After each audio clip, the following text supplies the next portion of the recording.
All right. Shalom, shalom, shalom, shalom. Peace, peace, peace. We thank the Creator for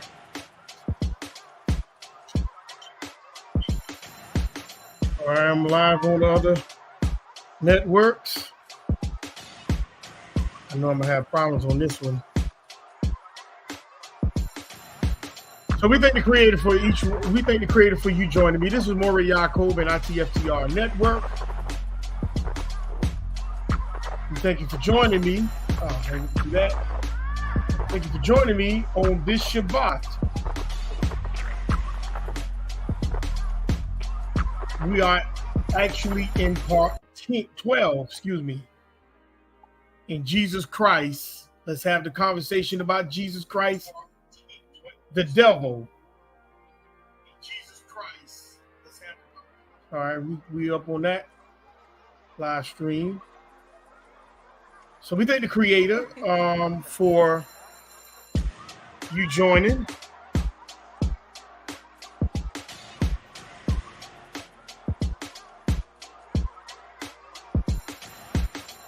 This is Maury Yacob. Before we get started, let's blow the shofar.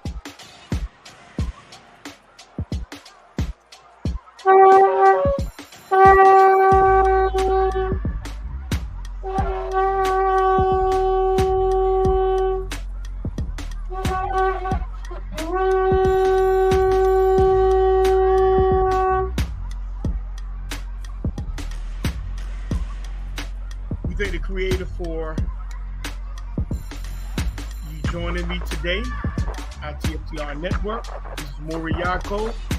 Shalom, shalom, Sister Joanne Smith. Thank you for joining me. Make sure when you come into the building, you press that like and subscribe button. We thank the Creator for bringing us to this point in this place today. Where's that we? I don't know what this thing doing. Where's that we can be able to hear the word, law, guidance. What is this thing doing? Just give me a minute, y'all. Give me a minute. This thing right here. Okay, here we go.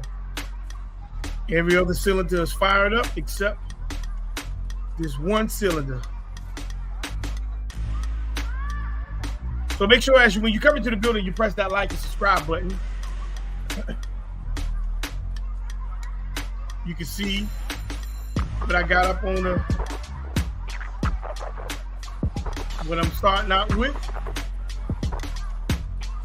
on this week.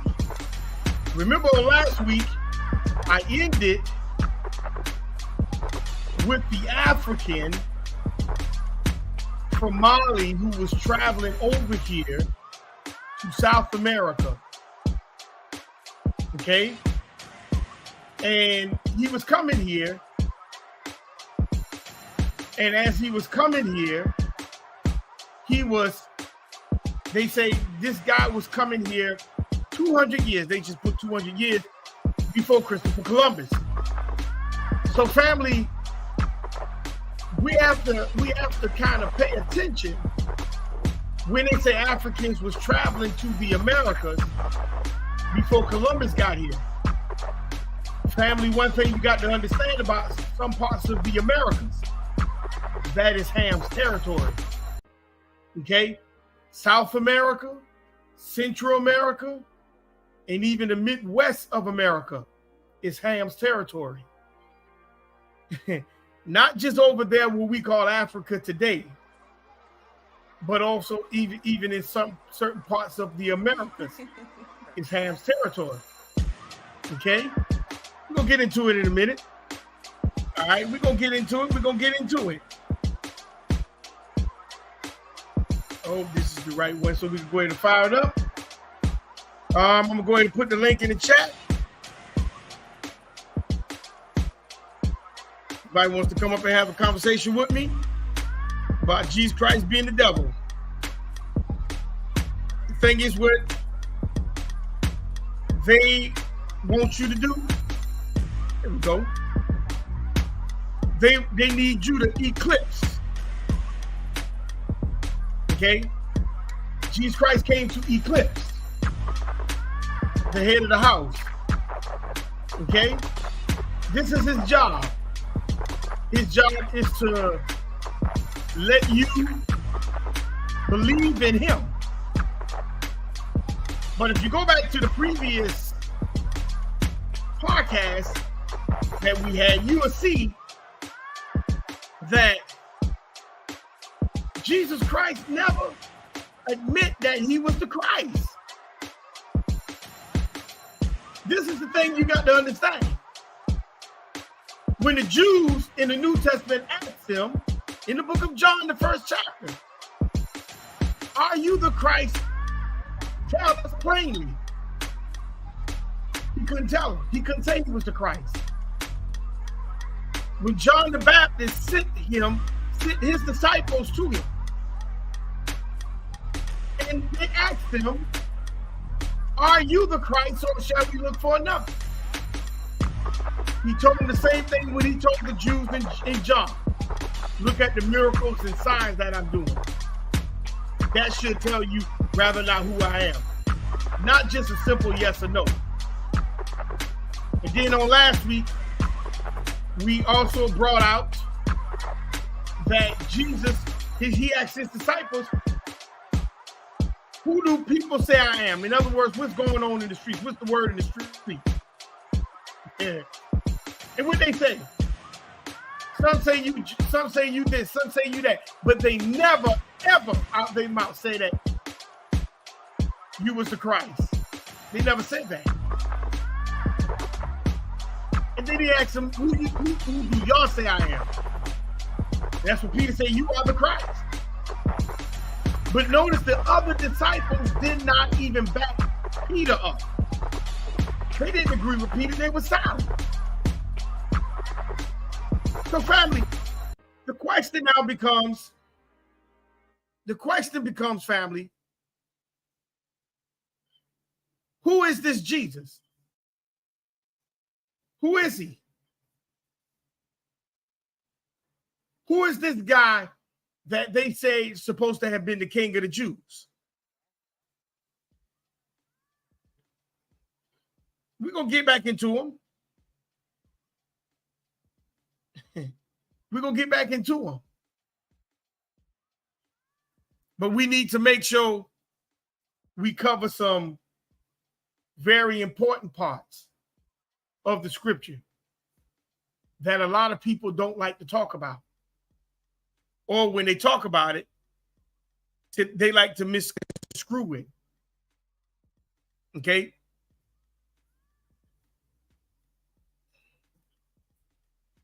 I don't know why this thing wants to freeze on me. Okay, here we go. So, as we move forward, I'm not looking at the numbers. They going up and down. I don't care about all that. Let's get into the information. Anybody wants to join the chat? The link is in the chat. So we can have a conversation with Jesus being the devil. Because he can never tell you he's Christ. He never said out his own mouth that he's Christ. He never said it. At least I haven't read it yet. And if you read the story where he said that he was Christ, he was the Christ, somebody send it to me. Put it in the chat. I'd be happy to take a look at it. Okay? So let's get into the information, family.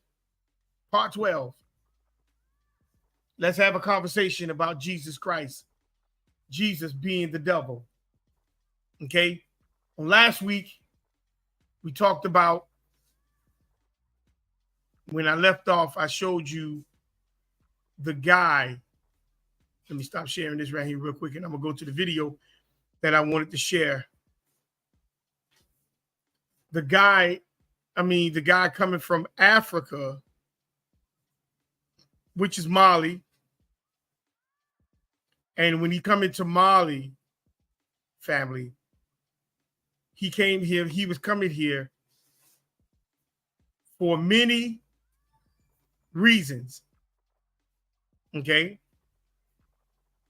And the thing is, what we have to remember, that Africa, what we call the continent of Africa, it's not it. What we call the continent of Africa, why did it do this?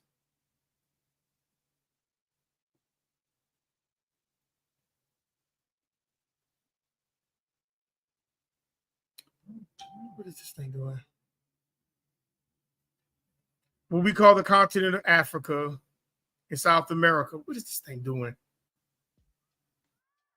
Were of the same origin. So let's get into it.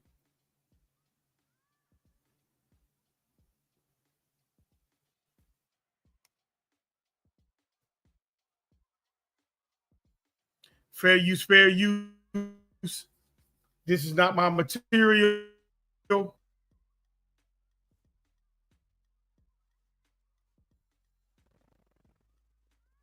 This is not my material. This is copyrighted material. I claim no rights to this material. It's for teaching purposes and educational purposes only. So let's get into it. Fair use, fair use. All right. We're going to wait till you come on in. All right. Let's get on into it. Let's go. A lot of maroon villages along, for example, the Suriname River. Now, this is a guy that says the Ghanaian man gets emotional after hearing South American slave descendants speaking the same language. Okay, the same language. He gets of Ham. He gets emotional. Why did he get emotional? Because he didn't believe that there were people that literally spoke the same language. See, a lot of times we looking at the river that sits between South America and Africa, and we look at them as being worlds apart. When they're really not worlds apart, they are the same. They are the same people, same culture, same nation of people. Only thing that separated them was the waters. Okay, which is called the Gihon River. Nowadays, it's called the Atlantic Ocean. So now you have this guy who's coming in from South America, and he's going to Ghana. Okay, and he's meeting these people for the first time, and they're going to chop it up. So let's go. Let's get into it. Fair use, fair use. Let's go. So, we are at Ada 5. Ada 5? Yeah. It is a maroon, small maroon village where you can meet the real Cromanti people of the river. The Cromanti maroon. You can find it. Yeah. Oscar. This now. Okay. I'll go. Monsieur. Atumo bama. Come on, Daddy. Chikombo. Mama. Beshani. Onyolele. Otunani ota. He asked him, he said, where do you come from? Ghana? See, he's asking the question. Where you come from? Ghana? I'm gone. I'm gone. He said, did you say Ghana? He said, yes, from Ghana. But this guy's from South America. Let's say Ghana. Ghana. Bata. Tobe. He said, you come from where our ancestors came from. Welcome. You can see it right there on the screen yourself. See, they know their ancestors came from the Americas. They know this. The Africans in Ghana know that their ancestors came from South America.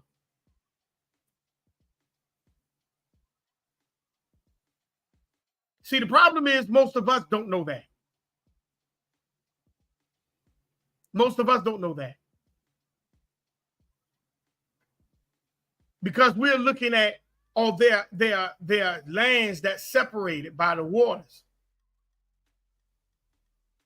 But the Atlantic Ocean wasn't never that big at one time.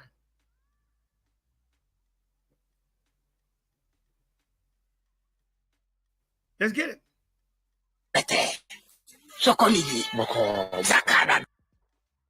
He said, where you come from, where he said, where you come from, where our ancestors come from. Welcome.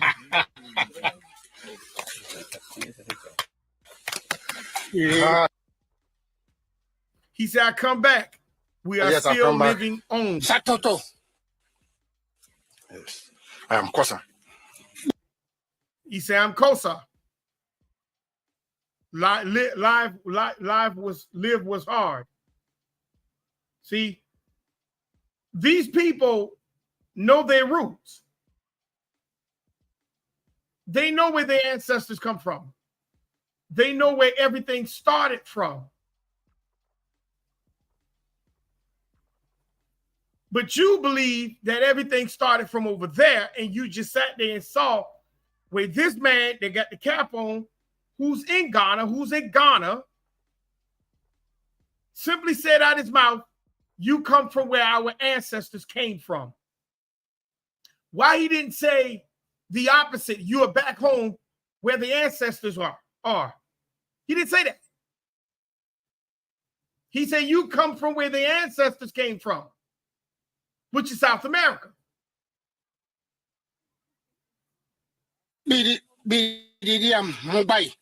From Mumbai. He said, but thanks to our forefathers, we overcame. Overcame what? What did they overcome? The separation. They overcame the separation, family. The two continents split. It split it. Ready? And when it split, family, the water divided that nation. Let's go.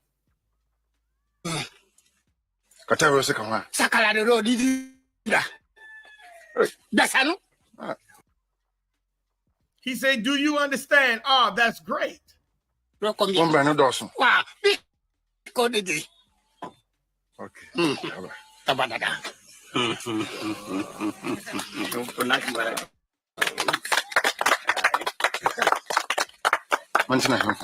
He said, now sit down. My house is your house.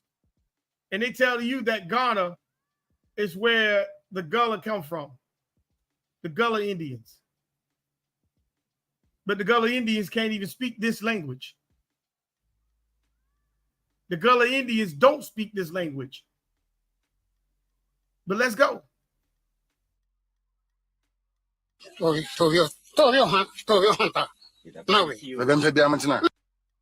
He said, where do you want me to sit? Right here. You can sit right here. We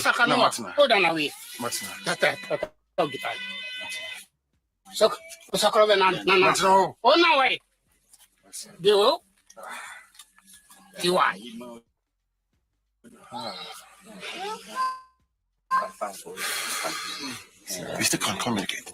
Mm-hmm. Okay. That is wonderful. Mm-hmm. Mama,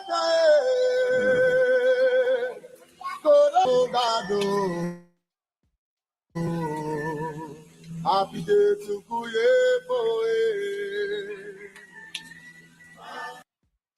We have a lot of. This is the reason why they tell you, family, that we all are Africans.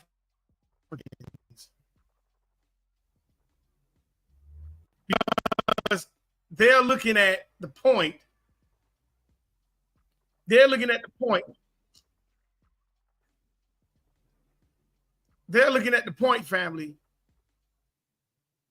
that most of us don't even know where the territories.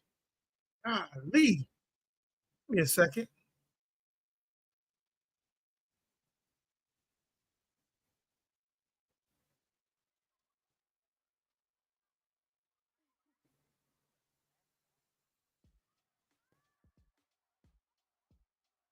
Okay. They want you to claim someone else's territory. This is how things stay mixed up. This would cause a lot of things to be mixed up. Okay. So let's get into the rivers real quick, because remember last week I told you that the brother Abu Bakari came from Mali. He was a Mali prince, and he came from Mali and he traveled to South America. And that's where I ended the last podcast. So I want to start out with the podcast of showing you the brother going from South America over to Ghana, to show you that these are the same people. They speak the same language. They have the same culture. Okay. And the problem is we don't understand where the territories are. We just say, oh, that's over there, that's Ham. But let's get into a little bit. Let's get into the rivers. Shalom, shalom, brother brother Shiva. Shalom, shalom. Make sure as when you come into the building, you press that like and subscribe button. All right. And so let's get into it. Let's go to Genesis, the 2nd chapter, verse 10.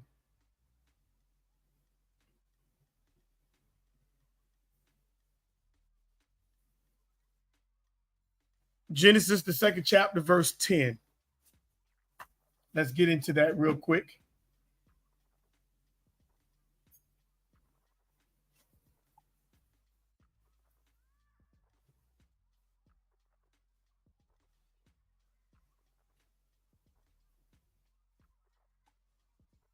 Genesis, the 2nd chapter, verse 10. And a river went out of Eden to water the garden, and from this it was parted and became into 4 heads. The name of the first is Pison. That is it which compasseth. Genesis 2:10. And the river went out of Eden to water the garden, and from thence it parted. Okay. Eden and the garden are 2 separate places. A river went out of Eden to water the garden. And once when it watered the garden, from there it parted. Okay. That one moving water went from Eden, out of Eden, into the garden, and it watered the garden. Once when it watered the garden, from that point it parted. It parted and became 4 heads. Okay? It became 4 heads. I want you to concentrate on that. It moved out of Eden into the garden. It watered the garden. And once when it watered the garden, from that point, it parted and moved, and it split into 4 heads. Okay? These are the bodies of water that is really important in Scripture. Okay? You got it? You got it? So these, you want to use these? These are the waters that is important in Scripture. Every other river, lake that we read in the Bible after that comes from these 4 heads. Okay? It comes from these 4 heads. All the rivers, like the Jordan River and all this and all that, comes from these 4 heads. All right? Now, I'm going to show you. Let me put the map back up.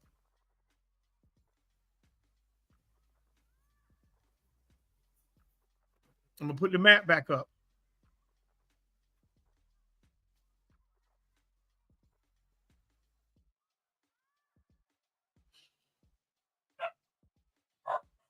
Let me put the map back up.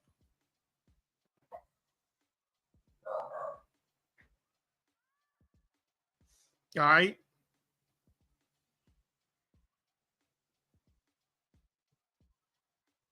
If you look at the map, if you look at this map, you can see my arrow right here going around this wall.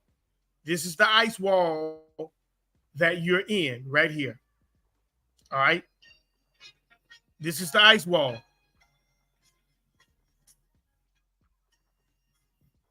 Hold on for a second. Hello. Hello. No, you have the wrong number. Stop calling his phone. Damn. You can see the ice wall that goes around. Then from the ice wall, you see another ice wall behind this ice wall. All right. This is what you see. So out in these ice walls, beyond these ice walls, is other landmass. Okay. In the outer ice wall that goes outside of the walls is more land. Okay. They see the land. They see the land. The problem is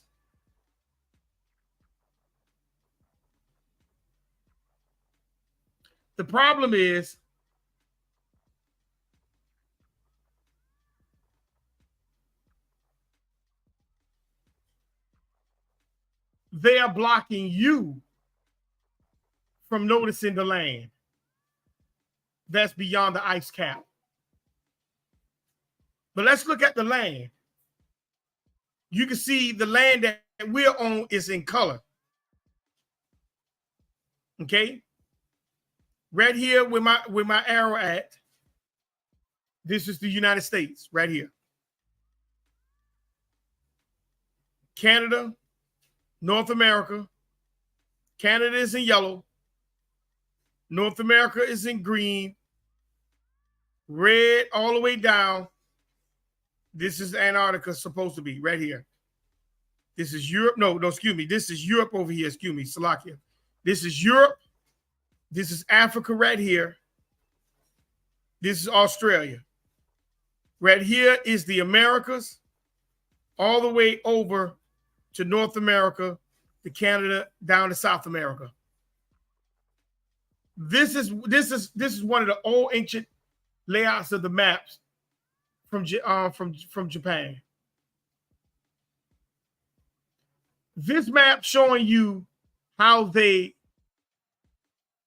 been blocking us away from the ice wall. If you try to get close to the ice wall, you'll come up missing. Many people don't know about the ice wall. Okay, many of us don't even know about the ice wall. We don't. What did this thing just do?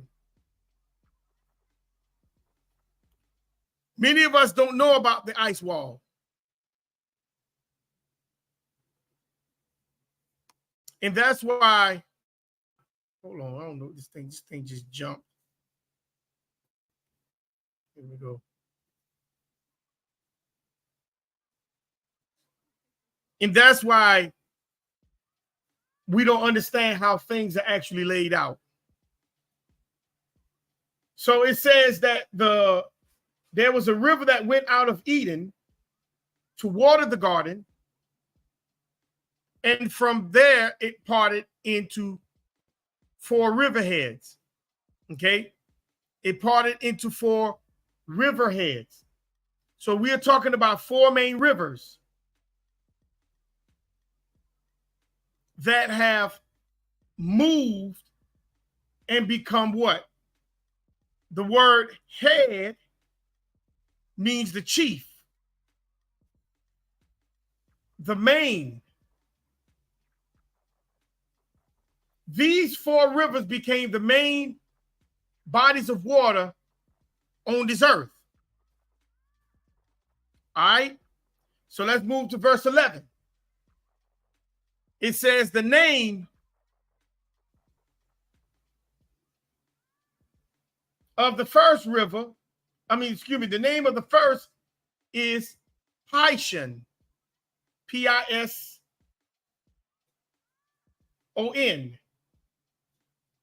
And it says that it compassed, and that is which compasses the whole land of Hilviah, where there is gold. Okay? It says gold is in that land. Gold, G-O-L-D.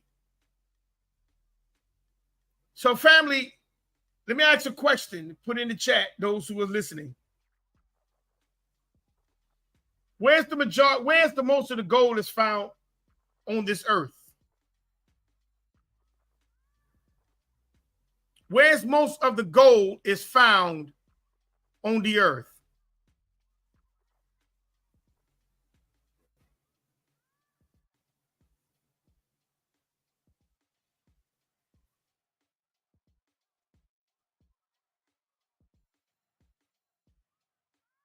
Brother Shava said, I don't know if you were talking about this before, but I remember they said the government signed something that no one would go beyond the walls. You're right. And nobody, right. All the nations are confederate of keeping you beyond the wall, keeping you inside the wall, the ice wall.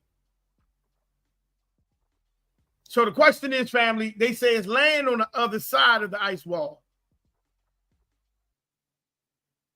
But if it's land on the other side of the ice wall, why are they keeping you in the ice wall?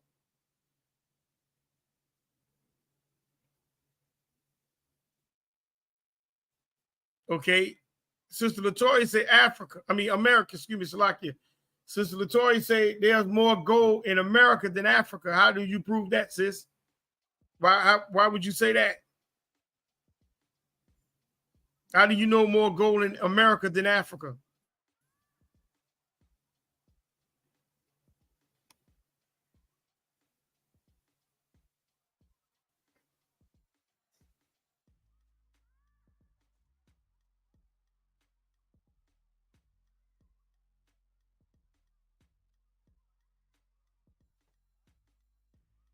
Where is the gold? How would you prove that there's more gold in America than Africa?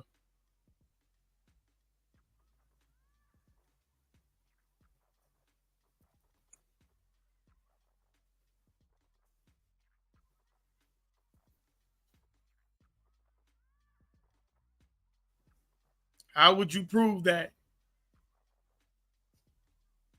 there's more gold in America than Africa?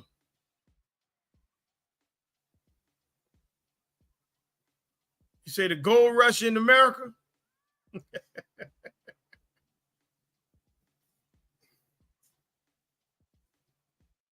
gold rush in America.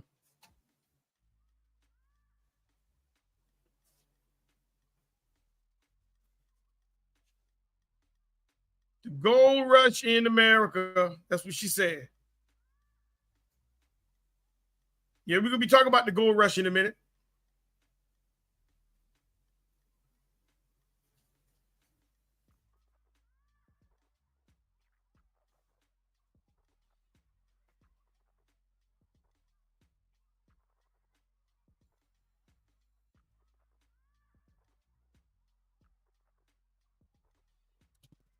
Put this map up.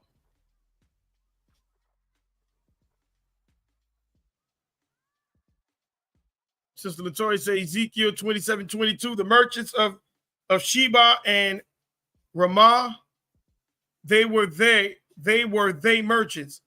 They occupied in thy fairs with chief of all spices and with all precious stones and gold.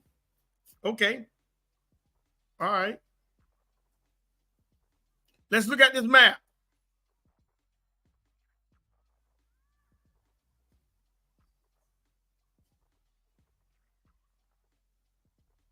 Let's look at the map. Canada, United States, and Peru has the gold on the west.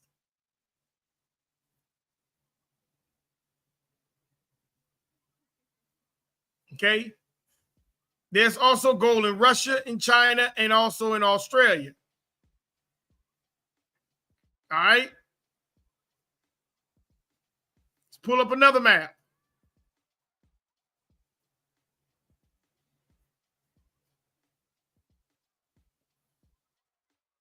Let me show you another map.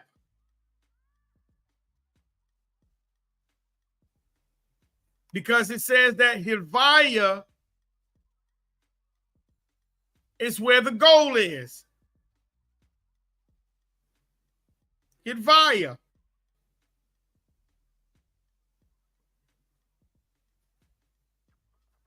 This is the Bible.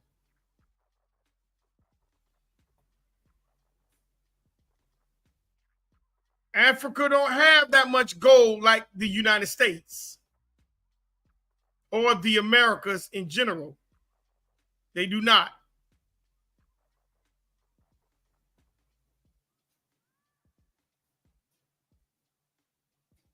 They do not.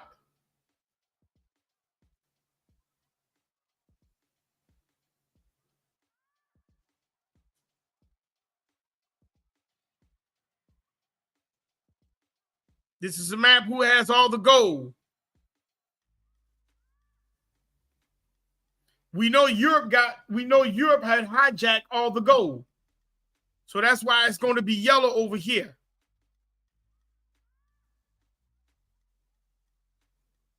But we know most of all the gold in the world come from the United States or the Americas.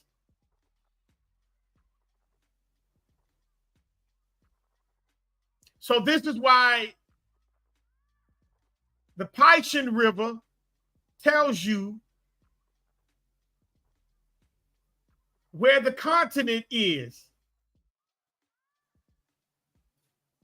The Pichin River is the Pacific Ocean. Okay?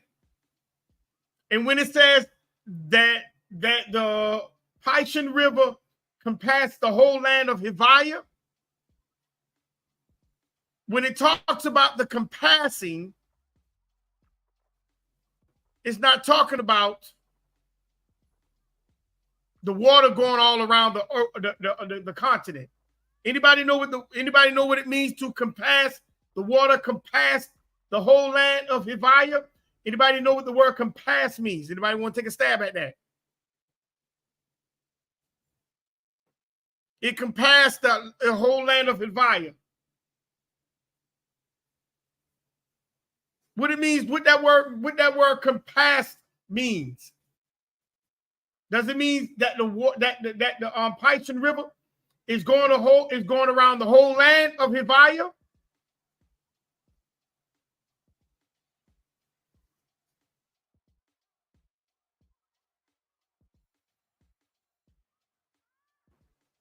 The word compass, COMPASS,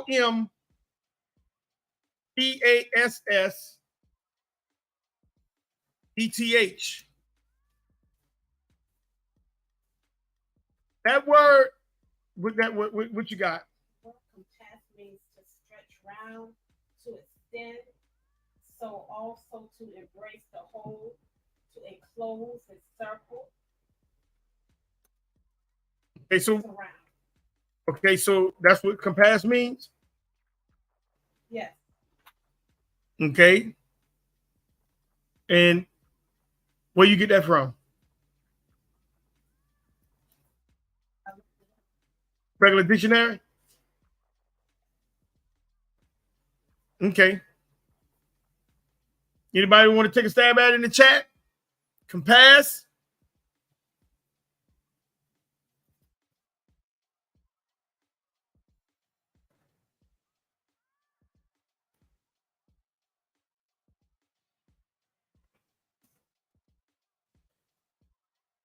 Compass means sabab. S-A-W-B-A-B. Sabab or sabab. But it means to go partly around.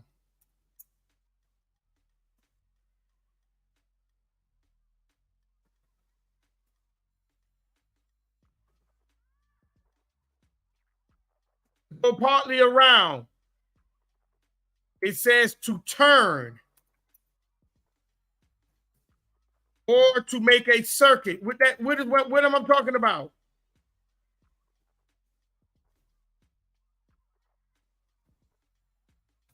What is that? When something go around to make a circuit, to go partly around. What is that talking about?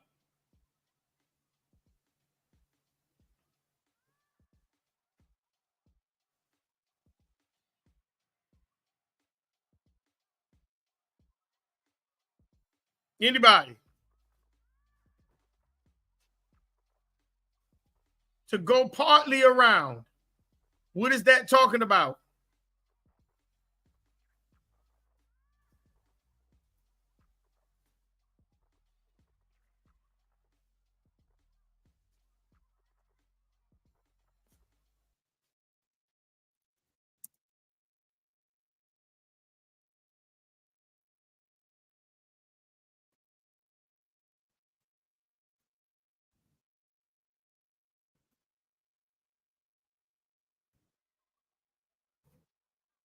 Anybody want to take a stab at it? What it means to go partly around?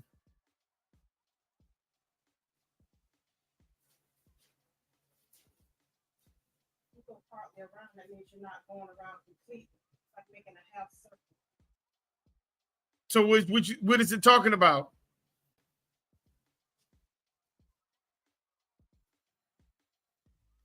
When it compares the whole land of Hilvaya.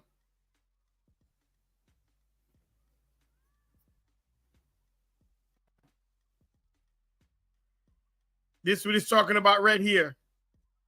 Let me pull it up.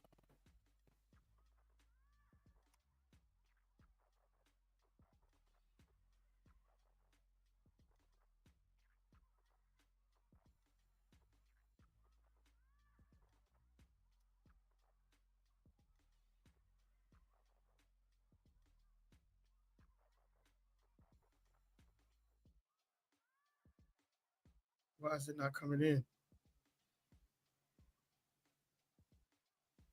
Okay, here it comes.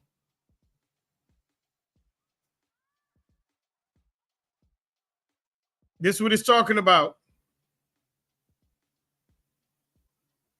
It's talking about a current. The North Pacific Current and the South Pacific, what they call gyres. It can pass the whole land, meaning it moves in a circular motion.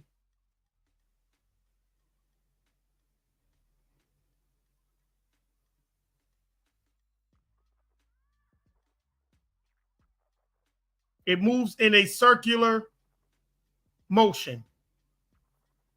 And then you have the subpolar gyre. Those are currents. That's why they make what is called a circular motion. And when it make a circular motion, those gyres can pass the whole land from one side to the other side, from one side to the other side, from one side. And these same gyres is also inside of the what? Gulf of Mexico. These same gyres, they got gyres in what? The Atlantic Ocean.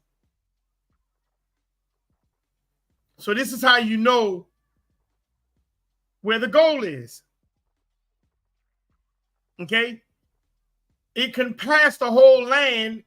The currents constantly move in a circular motion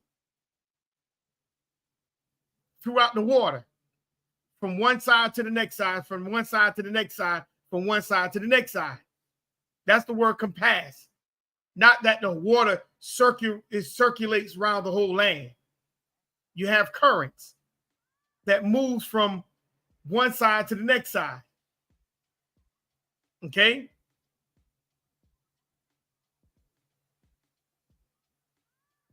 So let's look up the 49ers. That's some of y'all favorite football team. The 49ers.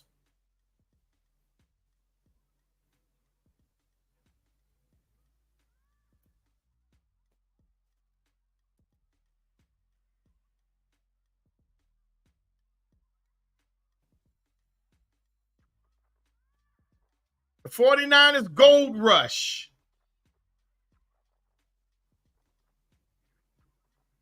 They had a gold rush here in the Americas. The gold rush. Did they have a gold rush in Africa?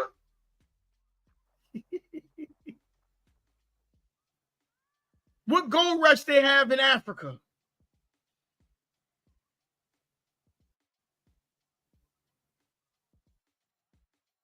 What is the gold rush in Africa or in Europe? They came looking for your gold.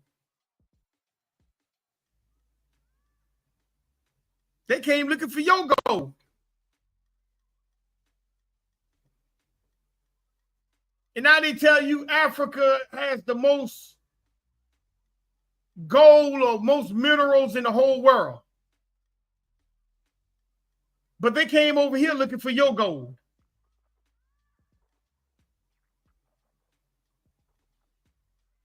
This is what they did.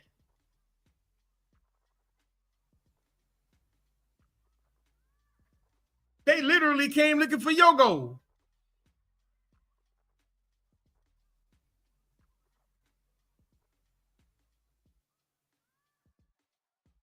And we let them tell us that Africa has more minerals on it than than America itself. They even found gold in North Georgia, which started Andrew Jackson to move the Aboriginals off their land and begin to what? Force them into the what? Trails of Tears.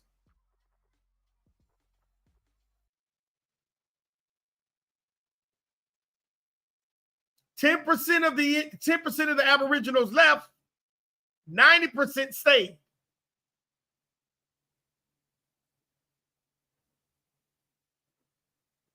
But they tell you the minerals is in what? Africa.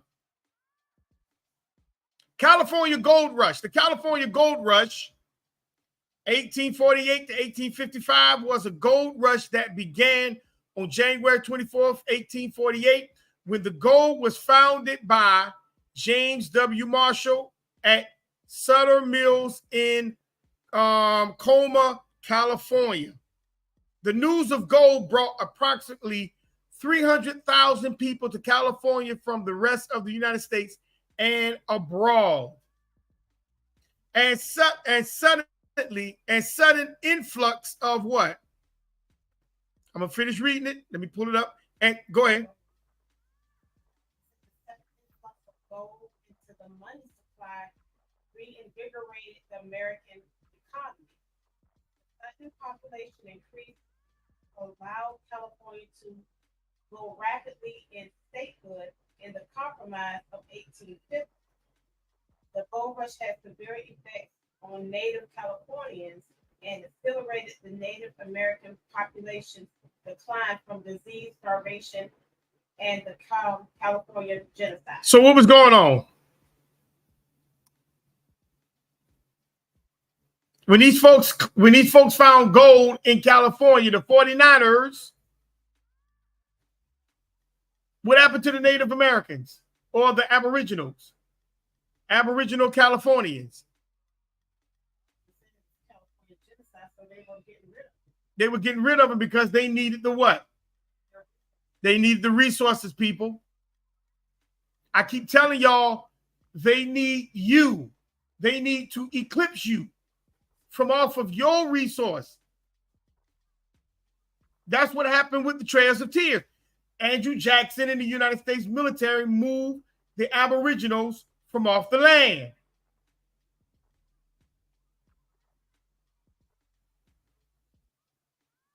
The gold rush.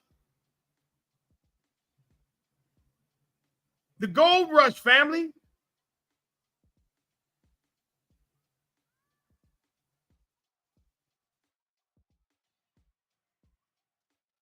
See, they have to eclipse you in order for you to think something is greater than the territory and than the territory that you've been given. They have to make you think you're from someplace else. That's the same point what Jesus did. He came and got people thinking he was the Christ, but he never said he was Christ out of his mouth.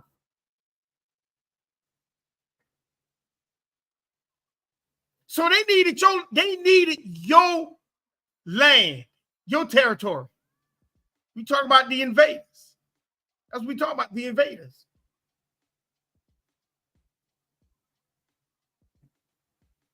And once when they realized what was in your land, they began to migrate all across your land to be able to what? Get your resources. But they had to get you out of the way, family. Remember, like what did I tell y'all from the beginning when I first started talking about Jesus? Let's have a conversation with Jesus about Jesus, the devil. He lives when you die. And if you read, you'll see where it says the gold rush had severe effects on the Aboriginal Californians. Those were Negroes. And accelerated the Aboriginal population decline from diseases, starvation, and the California genocide. So, family, when they started coming into your territory, they started literally clipping you off. By any means, they clipped you off.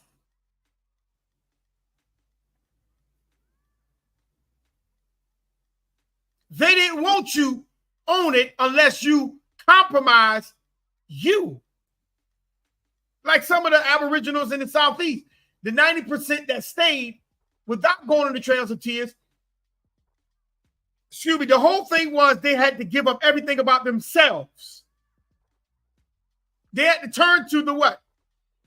To the corporations, religion, jobs, healthcare, culture. In other words, kill the Indian, but keep the man.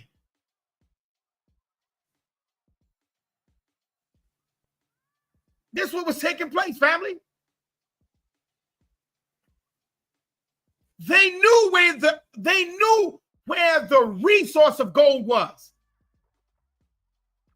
It says the name of the first is Pishon. That is which compass, meaning it has the current, which compass, that which the current, the whole land of Hivaya. That current will pull, it will move you from one position to another. If you catch that gyre, it'll help you get over here. Where the goal is. And the goal of the land is good. How can that be Africa, family? Because the Creator says he's given Israel the land of milk and honey. That means gold has to be there. And every other resource that Israel needed, trees. What else? Soil to plant. What else? Seasons. The seasons has to come and go. It has to be, the season has to be balanced, family.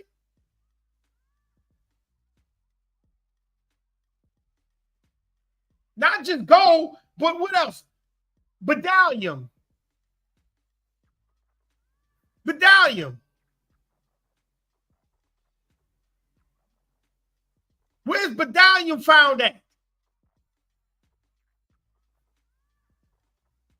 Bdellium is found in the, not just, it's found in other places, but it's found in the Ohio River Basin, including the Allegheny, Wabash, and the Upper Tennessee drainages.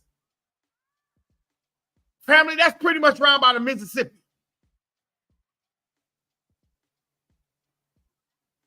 And onyx stone.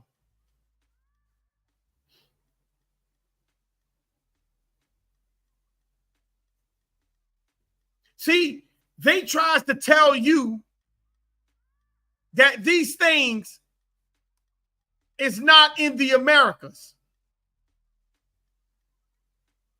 This is what they tries to tell you. This is what they tries to get you to believe. This is what they tries to get you to believe, family.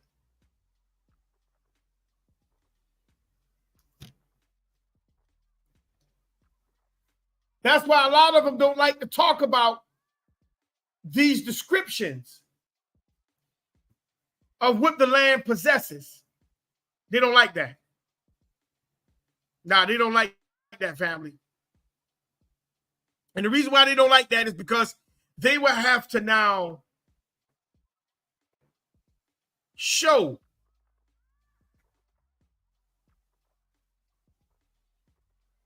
a gold rush in Africa or Europe. They will have to show that. They will have to show the gold rush in Africa and Europe and Asia. Was there a gold rush in Africa, Europe, and Asia?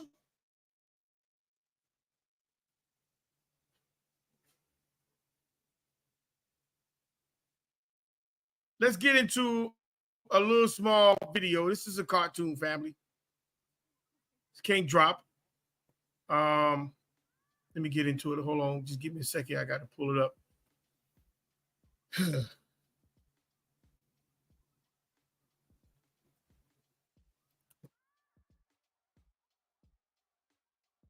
Let's get into King Drop video.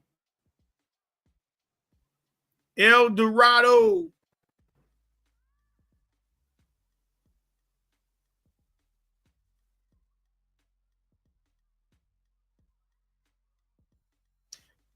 Because they know exactly where the goal is, family. They know where the goal is.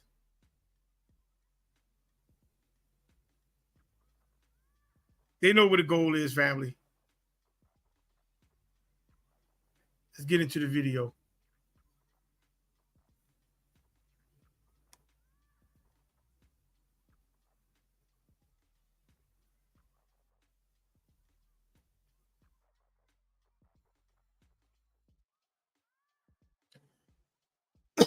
This is fair use, fair use. This is not my material. I claim no rights to this material. But this is for teaching purposes only. Educational purposes only. Fair use, fair use. This is a little cartoon.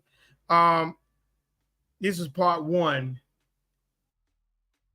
of El Dorado. So we're gonna watch this cartoon real quick. So sit back and buckle up. Like King Drop says, listen for the babies. Listen for the babies. We get the sugar babies from out of the lie. and look at what look, this is an old cartoon, and look at what they said in this cartoon. So fair use, family. Fair use. And we get ready to get into it. Let's get it. Man, so it's gonna be all right. So let's get it. I got to see where it's coming because one of my monitors just went back down. We got to. Let me just give me a minute. Let my monitor come back up. I don't know why this thing doing this. It's acting up today.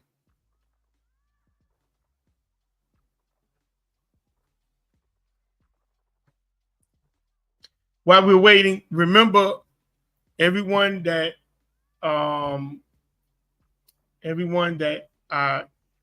do text and you're part of, I put you in the text. Make sure you send your name to this phone number, 912-604-5182. That's 912-604-5182. Make sure you send your name. If you do not send your name, do not get upset when in the next 2 weeks, like I told you, I'm having I'm doing the first thing of awards of showing my appreciation to those who stood by me and et cetera, et cetera. So if you do not send your name to that phone number, you will not, we will overlook you. I'm telling you, we will overlook you. Brother Shava have already sent his name. So anybody else, you like I say, send your name to the number 912-604-5182.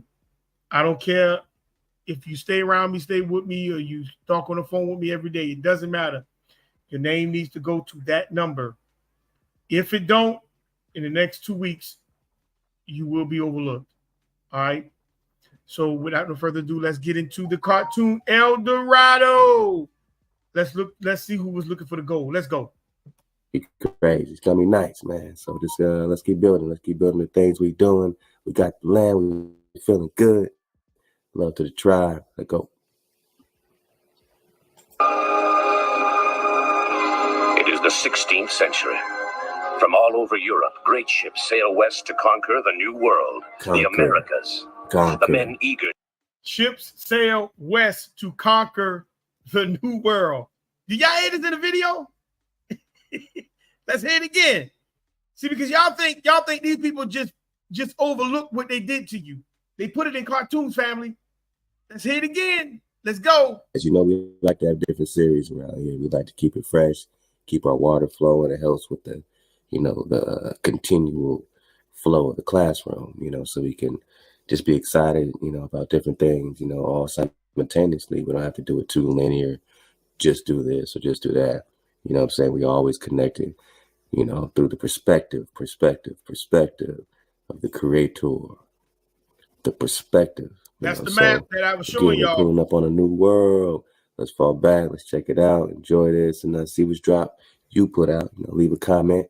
And I'm just getting started researching this Akako El Dorado. So if y'all got some great links, send them in, man. Send some PDFs. I'll be revamping the library, this weekend. I want y'all to pay attention man. to So when it's he gonna be played crazy. the video. It's gonna be nice, man. Listen to So what they just, say. Let's keep building. They Let's keep did to building the the West. things Let's we go. doing. We got the land. We feeling good. Love to the tribe. Let's go.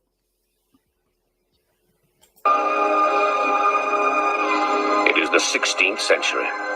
From all over Europe, great ships sail west to conquer the new world, the Americas. The men eager to seek their fortune, to find new adventures in new lands. They long to cross uncharted seas and discover unknown countries, to find secret gold. Do you just hear how this starts? I just showed you a perspective.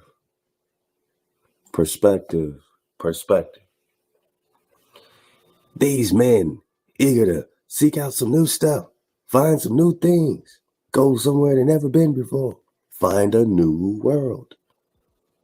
They just found a new world. What did Admiral Byrd say in the 40s? We found another world. He said, if you keep going, you might find other worlds. Now nobody even thinks about exploring. Now it's taboo to mention anything against science and their god of gravity that they need to keep something spinning with water on it in a vacuum. You don't need gravity if you are in a firm, fixed, and immovable plane because you have density. You don't need things accounting for spinning at 1,100 miles per hour in a vacuum. Gravity, that's their god because you have to believe in it. It is a theory, not a law. It is a theory, not a law. Gravity is a theory, not a law. So you have to believe in it for it to exist. It is your god of your Baal, your Baal. They found you in a new world. They just came over to do what? Conquer. It is war. They came over to invade. America's been at war 93% of the time against you. Negro, City of Gold. It is the 16th century. From all over Europe, great ships sail west to conquer the new world, the Americas. The men eager to seek their fortune, to find new adventures in new lands. They long to cross uncharted seas and discover unknown countries, to find secret gold on a mountain trail high in the Andes. They dream of following the path of the setting sun that leads to El Dorado and the mysterious cities of gold. They say they want to go to the city where the setting of the sun is. That's where the goal is. Can you believe this is in a cartoon? And y'all think that these people is playing with you when they came here and what they brought to you. Let's go.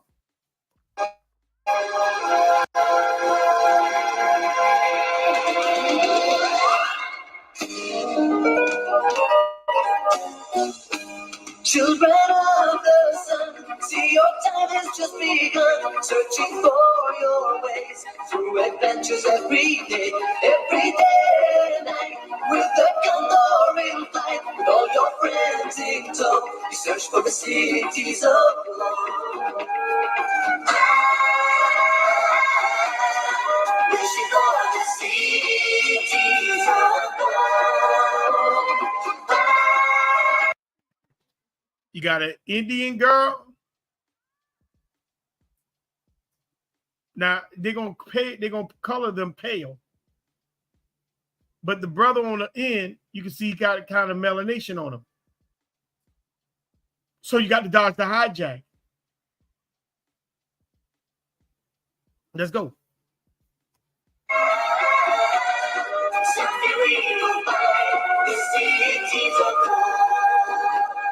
Oh, y'all think this is play? Hey, man, put on your rain boots, man, and get this drop.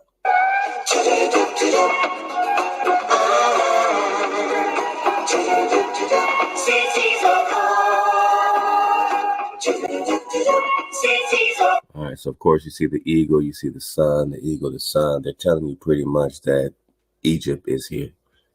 And when you think Egypt is here, when we're talking about El Dorado and these cities, it sounds, a lot like, again, I'm just really getting into these cities of gold. And, Brother Shava said, he said, I remember that when I was young.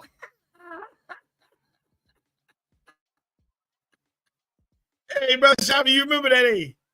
This is an old cartoon, brother. And they put it right in our face at what they were doing to us and what they did to us in cartoons. And we just look at it like it just was a cartoon. Let's go. El Dorado been meaning to turn this corner. But it just pretty much sounds like the Atlantean Egypt situation. Now people storing up a lot of gold and treasures and gold and gold and gold, even though we know whose gold it is. Now, when we see this eagle, you follow the eagle, you will see all of your captivity. So the cities of gold, those who are mining for gold, you can link that to the Anunnaki situation. You can link it to the Enlil Incas. You can link it to of course, Egypt. You can link it to all that fallen angel hijack that's going on here. Whose gold is it though? I mean, they're storing it up, they're doing this, doing that. Whose gold is it though? So of course we see the hijack get the drop.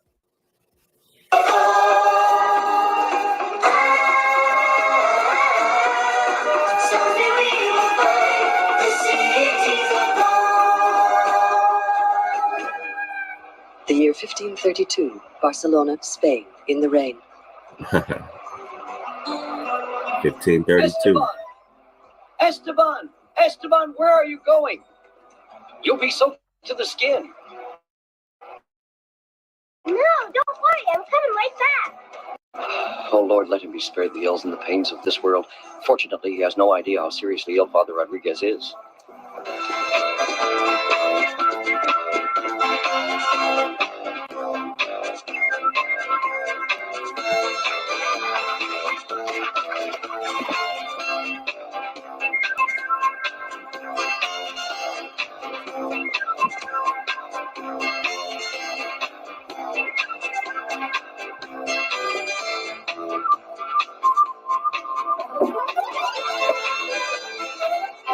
Listen to me, all of you. I'll make you an offer, a wonderful offer. Sancho and I will be leaving tomorrow for the New World aboard the Esperanza to find the City of Gold. Yes, fabulous City of Gold. Inside that city, everything is gold. The streets, the houses, even the roofs of the house. Now I want you to pay attention to what he just said. Everything in that house, the streets, the houses, and everything is made of gold. Houses of gold. Oh, Let's hear it again. Listen to me, all Listen of you. to what he's I'll saying make now. you an offer, a wonderful offer. Sancho and I will be leaving tomorrow for the New World aboard the Esperanza to New find World. the City of Gold. Fabulous City of Gold. Inside that city, everything is gold. The streets, the houses, even the roofs of the house. Streets of gold. Houses. He said the streets, the houses, and even the rooms in the houses are gold. Watch this. Let's go to Revelations 21:21.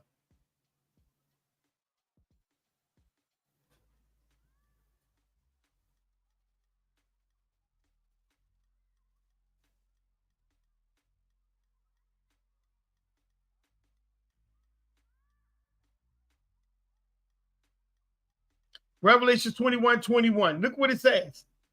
It says, and the 12 gates were 12 pearls, and several gates was of one pearl, and the streets of the city was pure gold, and as it were what? Transparent glass. So family, what they were doing were telling you inside of the New Testament what they came to do to you and what they was expecting to find when they get there. Your land was their heaven. I'm gonna let that sink to you. Your land was their heaven. See, they knew where the minerals and the resources were, and still is. Your land was and is their heaven.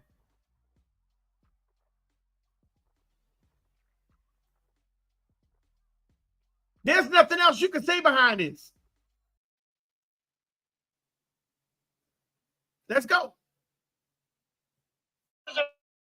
Oh, pure gold. Say, Pedro, in your fabulous city, is the beer made of gold too? You'll get pretty thirsty.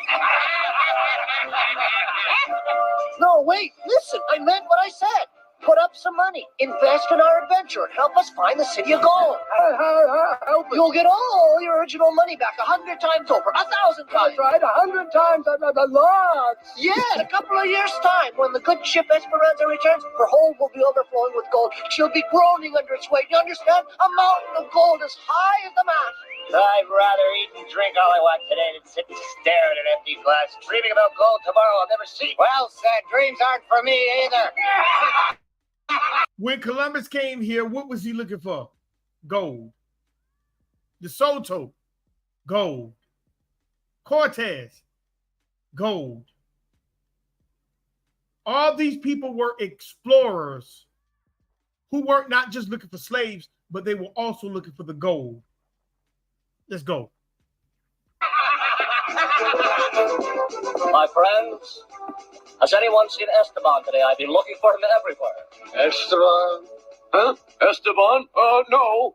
Now, about this golden opportunity, huh? All that gold? I know that Esteban often comes here to listen to the stories of your voyages. I've never known it to rain for so long in Barcelona. The Child of the Sun will have to do something. What? Who's this Child of the Sun? What are they talking about? My friends, this is very serious. The festival to honor the fleet's departure is due to take place soon, and he's the only person who can help us. Yes, Esteban, yes. We must get him to ask the sun to shine. Esteban can make it shine. The great city of Barcelona is prepared to give a reward to anyone among you who will help me find the young Esteban.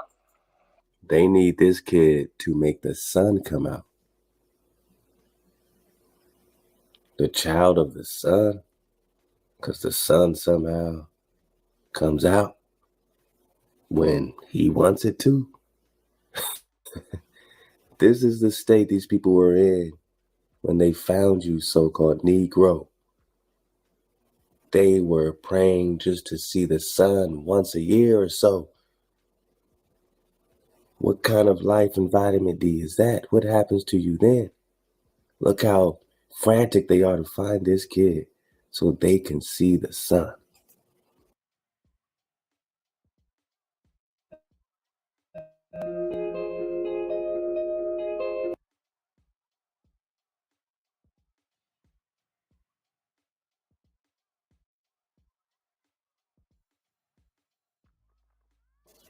Find him and you'll receive a whole piece of gold. Gold.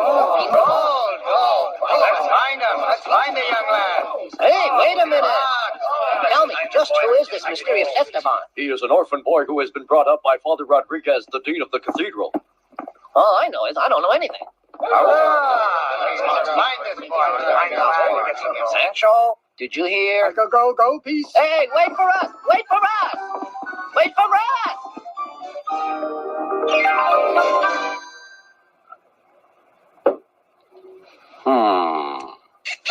A gold piece.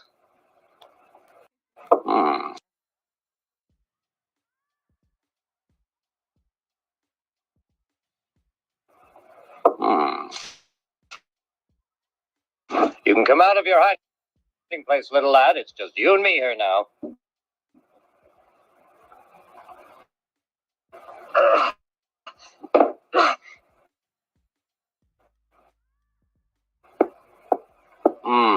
So this is young Esteban, the child of the sun. Harold, listening to the men's stories. Are you going to turn me in for a piece of gold? Turn you in, me?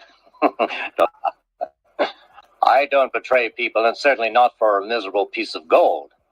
The city of gold they were talking about, do you think it really exists? Oh, yes, it exists. Well, then you must know where it is. If only I could be sure. The trouble is that no one has ever succeeded in. You? Is it really you? Wait! Esteban, wait! A little while ago, someone mentioned Father Rodriguez, the dean of the cathedral.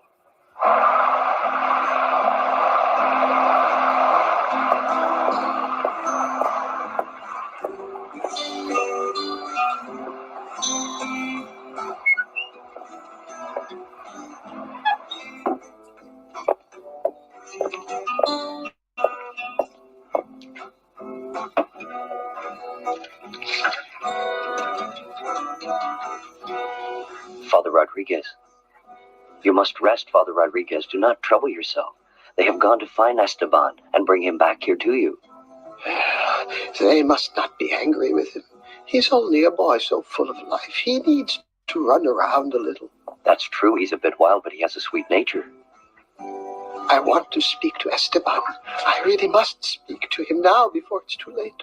Oh, Esteban, Esteban. Yes, Father.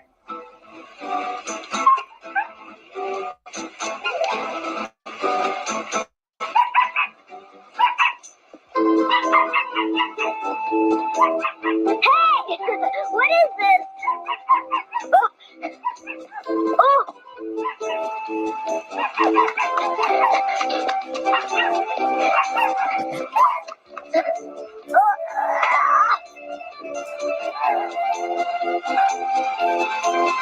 That's enough.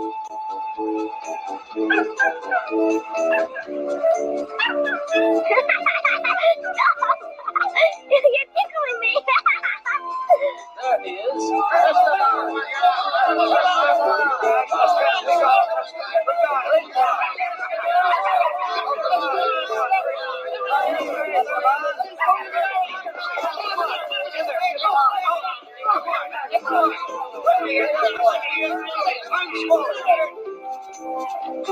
There he is.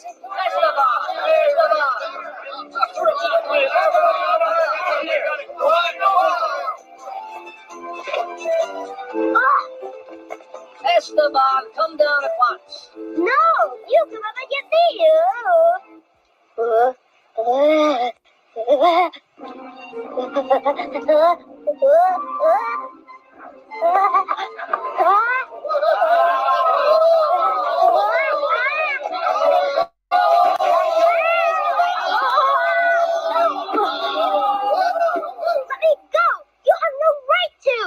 Well, Esteban, it would seem that you don't want to take part in the city festival. Let me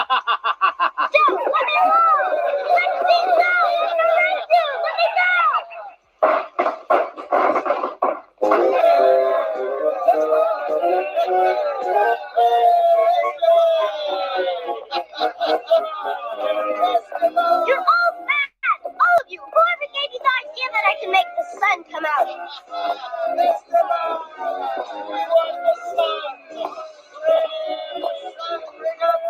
Come, Esteban, be a good boy to please me. Look, Her Majesty the Queen is on the balcony.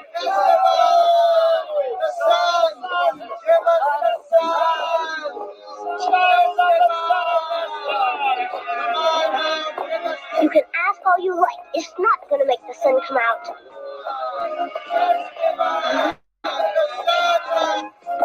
Take a good look at her, Captain Perez. That is the girl I told you about. Yes, that's the Inca girl, Commander Gomez. That's the one we're after, little Zia. They say she can understand the... They say that's the Inca girl.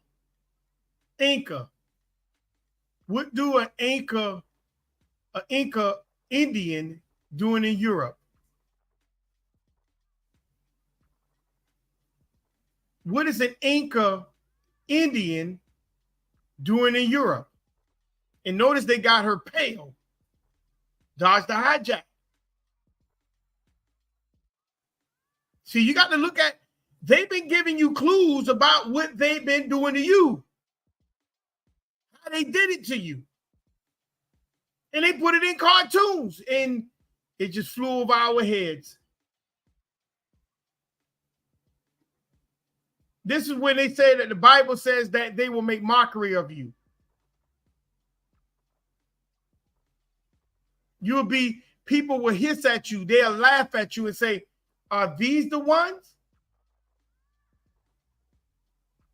Is this God's people?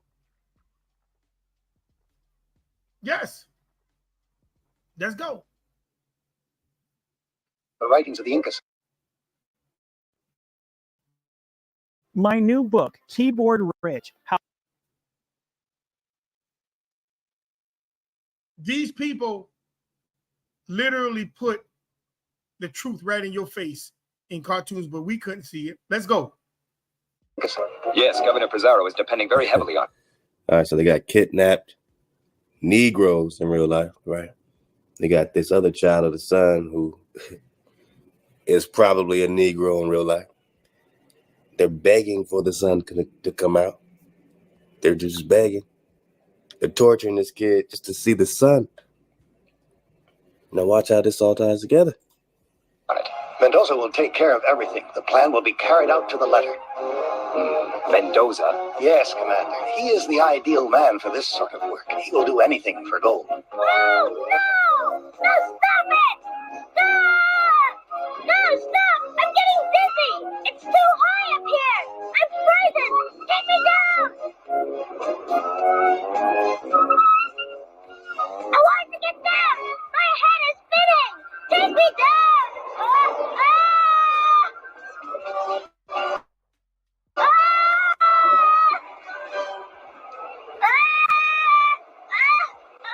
Come now, Esteban. Don't be stubborn. Ask ask the sun to shine. Come on. All over the sun, Esteban. Let me down! Come on. Go on, Esteban. No, I don't want it to. I want it to rain. Let it go on raining. Buckets of rain. Barrels of rain. I don't want it ever to stop raining.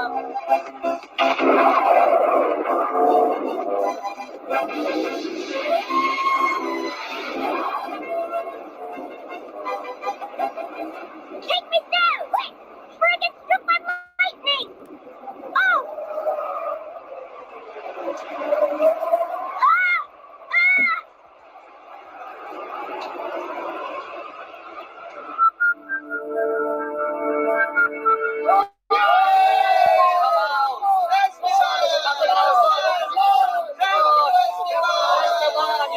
I wish I understood.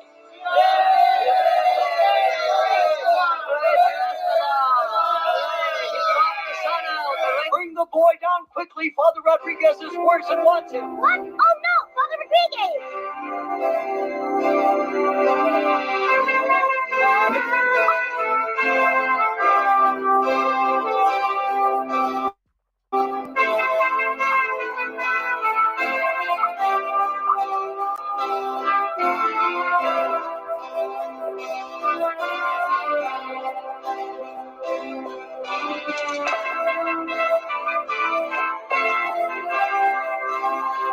Father, oh Father!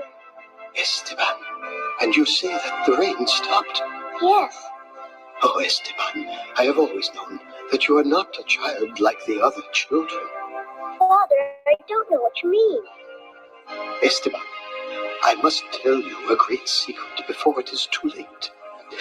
Listen carefully to what I say. Oh? Some 12 years ago, Magellan returned from a voyage round the world. When his fleet was sailing in the Pacific Ocean, a storm sprang up suddenly.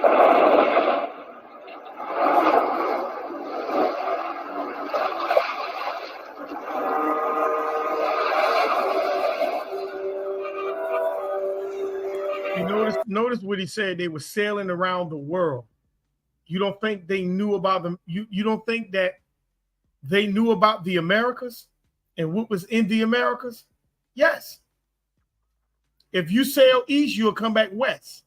If you sail west, you'll come back east. And either way, you're going to hit America. Let's go. Look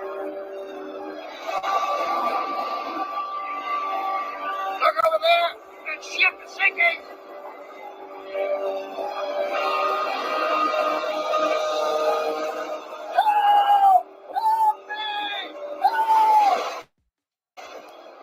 There's him out of water. We should rescue him. How can we? We're having enough trouble keeping ourselves afloat.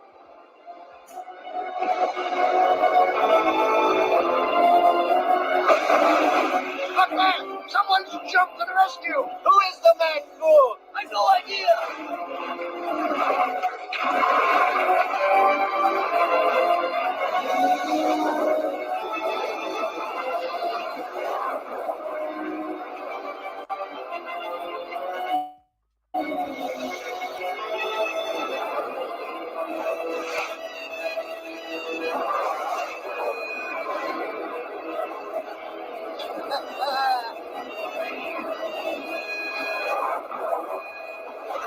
The brave man who jumped into the sea couldn't save that man, but he did save a little baby.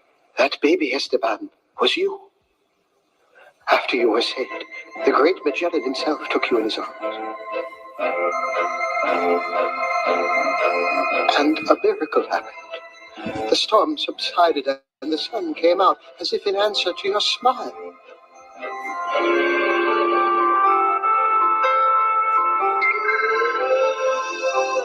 That is the boy I rescued. Without a doubt, it is the same child. Esteban, my boy, God has given you this strange power. You must only use it to help those who really need it in a new world. Never forget.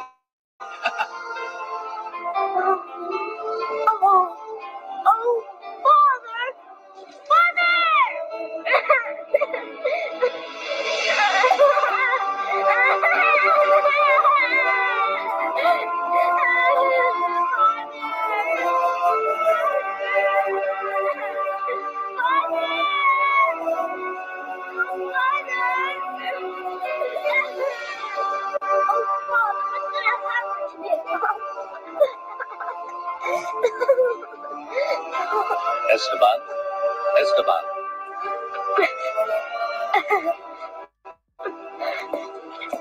Don't be afraid. My name is Mendoza.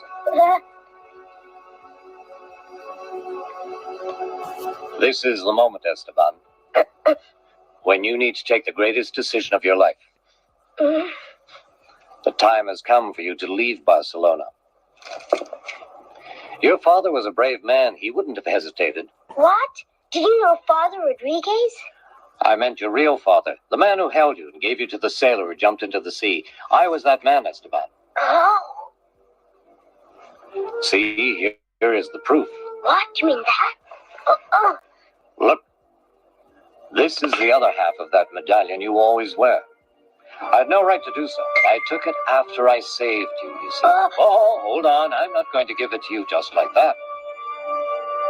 But it's mine. For over 10 years, I've been making inquiries about that medal. And I'm almost certain that it came originally from one of the fabulous cities of gold. The mysterious cities of gold? That's right, boy. I even believe that your father, too, must have come from one of those cities. Over there in the New World in the West, beyond the ocean. They keep calling it the New World. And he say, I'm quite sure your father came from one of those cities in the New World. It's new to them, but it's old to you because you are indigenous here. Let's go. Well, are you going to make that decision and come along with me, Esteban? StreamYard is unavailable. Hold on. Do y'all see me put a one in the chat?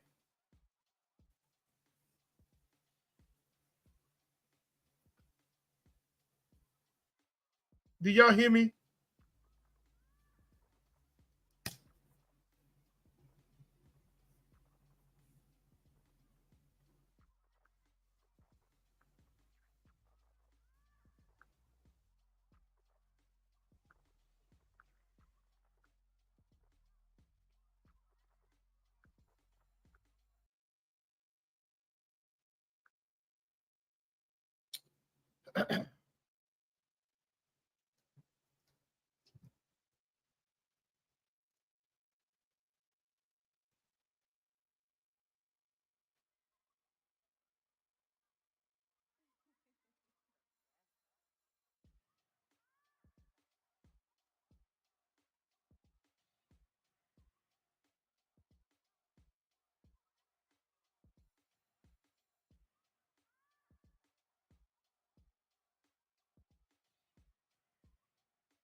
I'm off. I'm still on. It says unavailable on my end.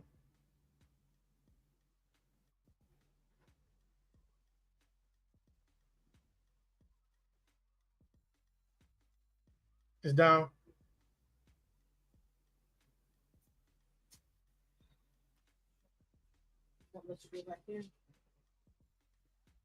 Let me see.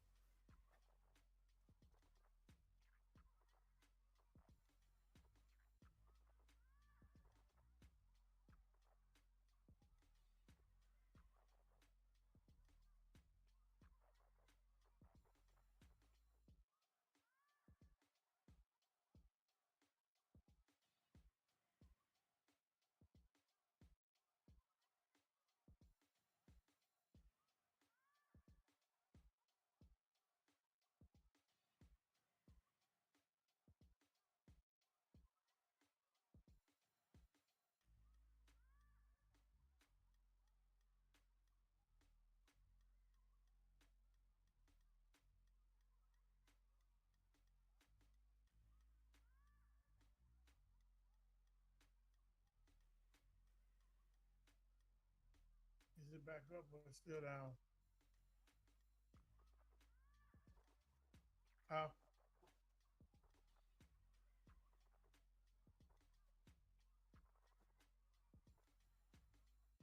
So they blocking me.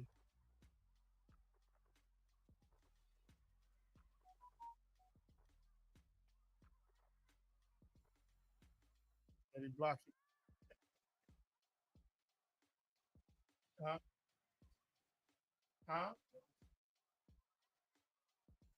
It's on?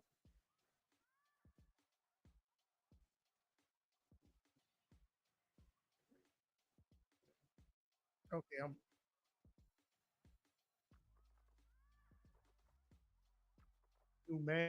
managing moderation can support your channel in even more ways. Close. All right. Okay, I'm back.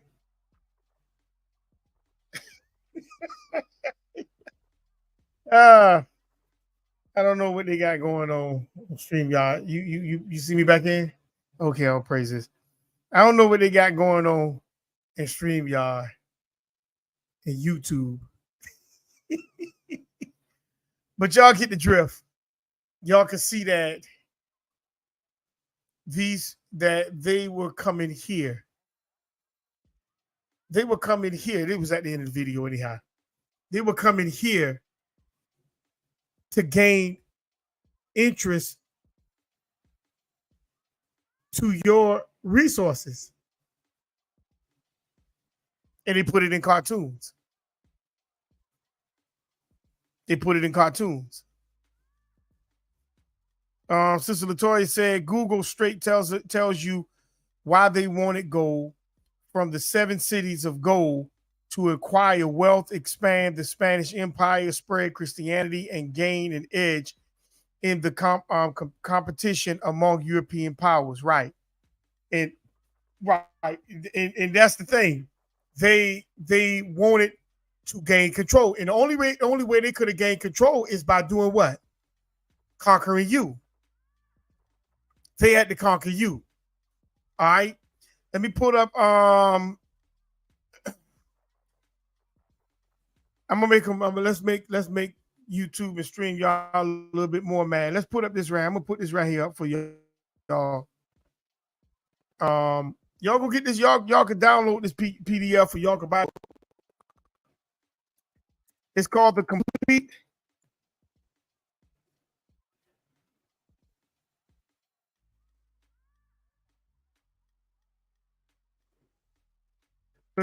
Book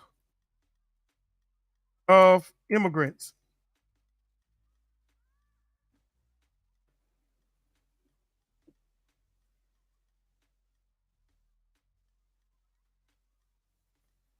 Y'all go buy this book. Let me share it with y'all. Let's make them mad even more. Let's make them mad.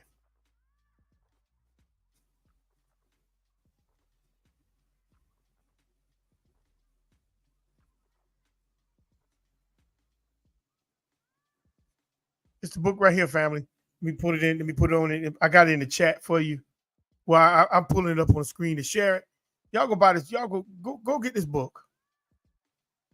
That's some of the stuff I was showing y'all.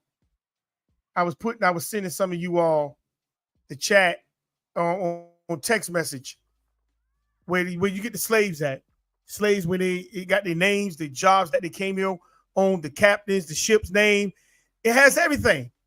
And notice it says from 1606 to 1776. Can anybody in the chat tell me what happened in 1776?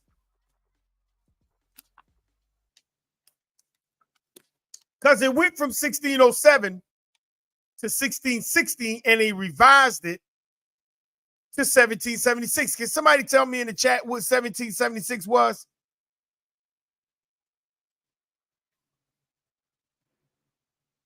Anybody? What was 1776 for?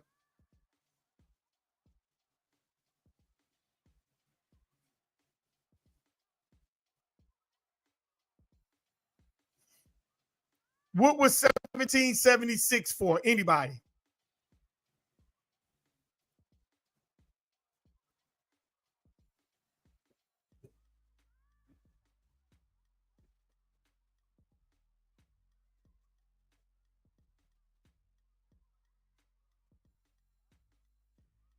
Declaration of Independence. Brother Marcus, you caught. You caught on to it, Brother Marcus. You caught on to it. It's the Declaration of Independence. It's their independence, family. It was their freedom, not yours. They became free in your territory, in your land. They became free.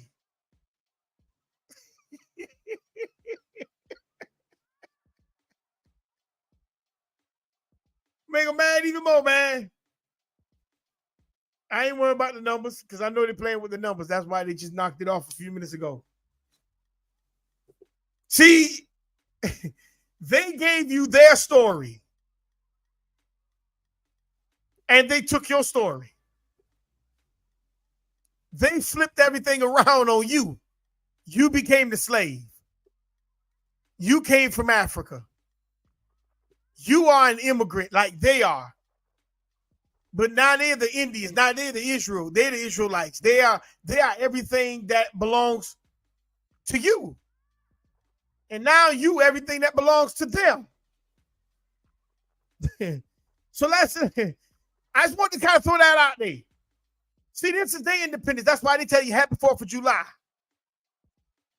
And we just steady grill and we put the ribs and we flip the ribs and we put the hamburgers and the hot dogs and we got the potato salad, we got the sweet potato pie, and we got the dun dun dun dun dun dun dun dun. We got the music playing in the background, got the red, white, and blue shirt and socks on.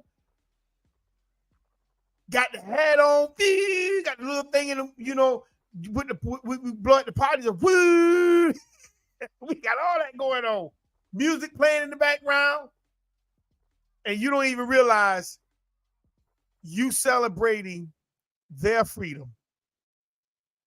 Because family, you were always free. You were always free, family. You was always free. But the problem is, you didn't know that. You didn't know it. So let's stay in Genesis.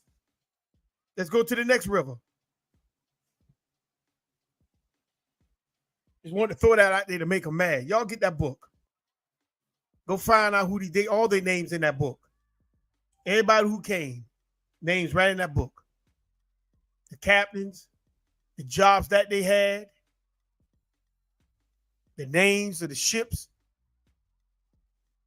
It's right there in that book. It's that book right there. There you go right there. The complete, notice it says the complete book of immigrants. 1606 all the way to 1776, family. And they still bringing people here. They still bringing immigrants here. And then they tell you, we are the nation of immigrants. We are the nation of immigrants. And then they tries to include you as being African slaves. When they're the ones who was the African slaves. But let's keep going. We're going to get into that. Let's keep going. Let's go to the next one, the Gihon River. The Gihon River. The Gihon River. That's Genesis, the 2nd chapter.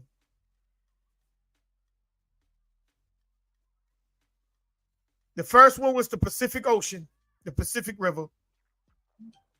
The next one, the second is the Gihon. That the same is to compass the whole land of Ethiopia. I just went over what compass means. It don't mean going all around. Those are the ocean gyres. They flip around, going from one point to the next point, and it goes into a circular motion. Just like electricity, it moves into a circular motion. Those are the ocean gyres. And those gyres, if you get caught in those gyres, they'll help you, they'll help bring you from that land to this land.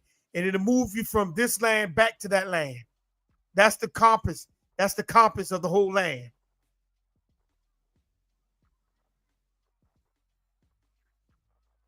Ethiopia. The word Gihon means to burst forth. When did the Gihon burst forth? Because the Gihon, that's the South Atlantic Ocean. It's the South. South. Not the North, but the South. Question, when did the Gihon River burst open? It means to burst forth.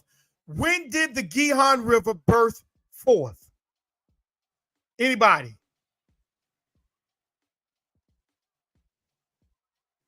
When did the Gihon River burst forth?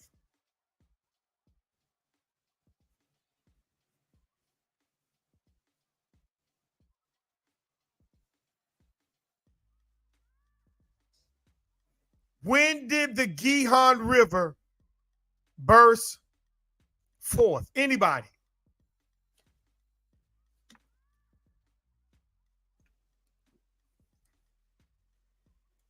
Anybody know when the Gihon River burst forth?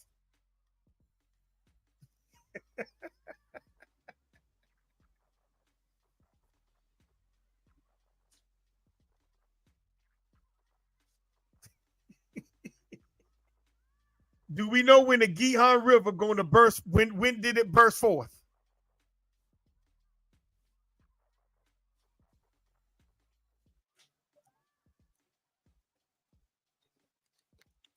When did it burst forth? Anybody? Put it in the chat. Want to come on the panel and talk about it? Let's talk about it. When did the Gihon River burst forth?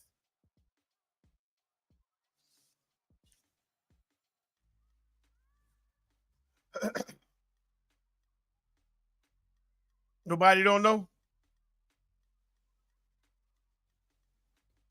Let's go to Genesis, the 7th chapter, verse 11.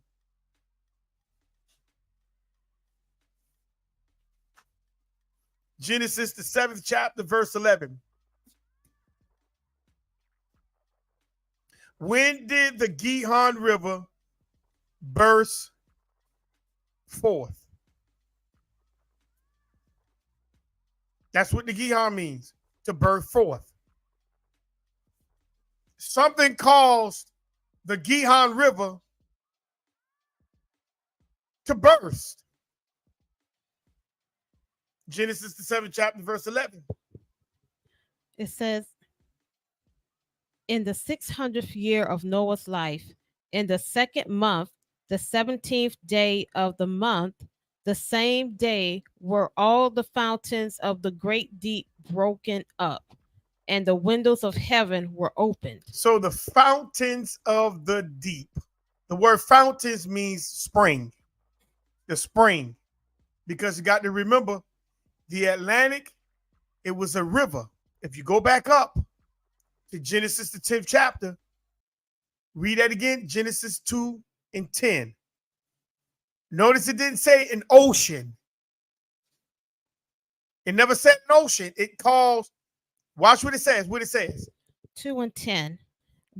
And a river went out of Eden to water the garden, and from thence it was parted and became into 4 heads. So a river turned into 4 rivers. A river turned into 4 rivers. Now the Gihon is bursting. Poof. The springs is bursting. Poof.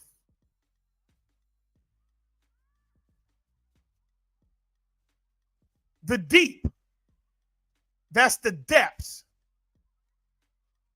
That's the abyss. That's the subterranean waters that's underneath. It broken up. So the abyss, what? It split. The word broken up means to split, to split, to break open. to divide. The bottom is breaking. It means to break through. Boom. To rip up. To tear. There's no other point in history when the deep ever did this.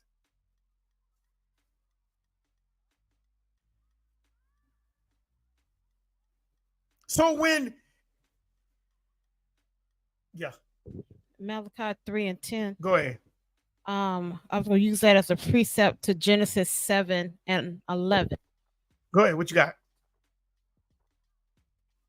It says, bring ye all the tithes into the storehouse, that there may be meat in my house, and prove me now herewith, saith the Creator of hosts, if I will not open you the windows of heaven and pour you out a blessing, that there should not be room enough to receive it. Why you use that? Because it refers to open up the windows of heaven. And then we're talking about the floodgates that Genesis 7 and 11. Okay, so right. So the windows are the what? What is the windows of heaven?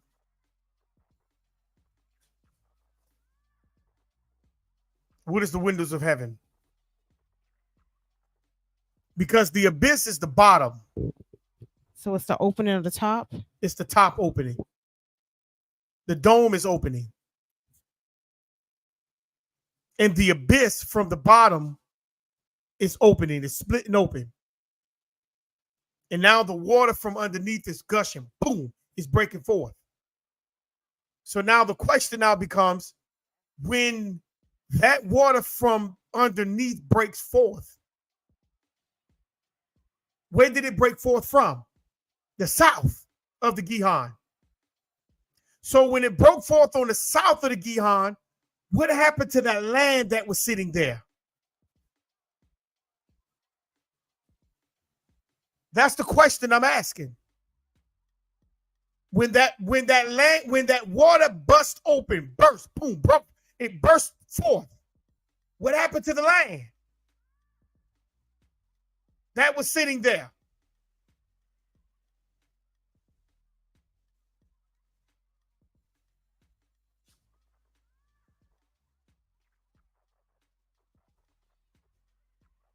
What happened to the land? Because it tore open the bottom. Well, did the land sink? Yes, it sunk. And as the land sunk, the water rose because the land was opening like the bottom, like an earthquake. It opens. The water's rising from it. It's kind of sucking it back down. It's sucking it back down.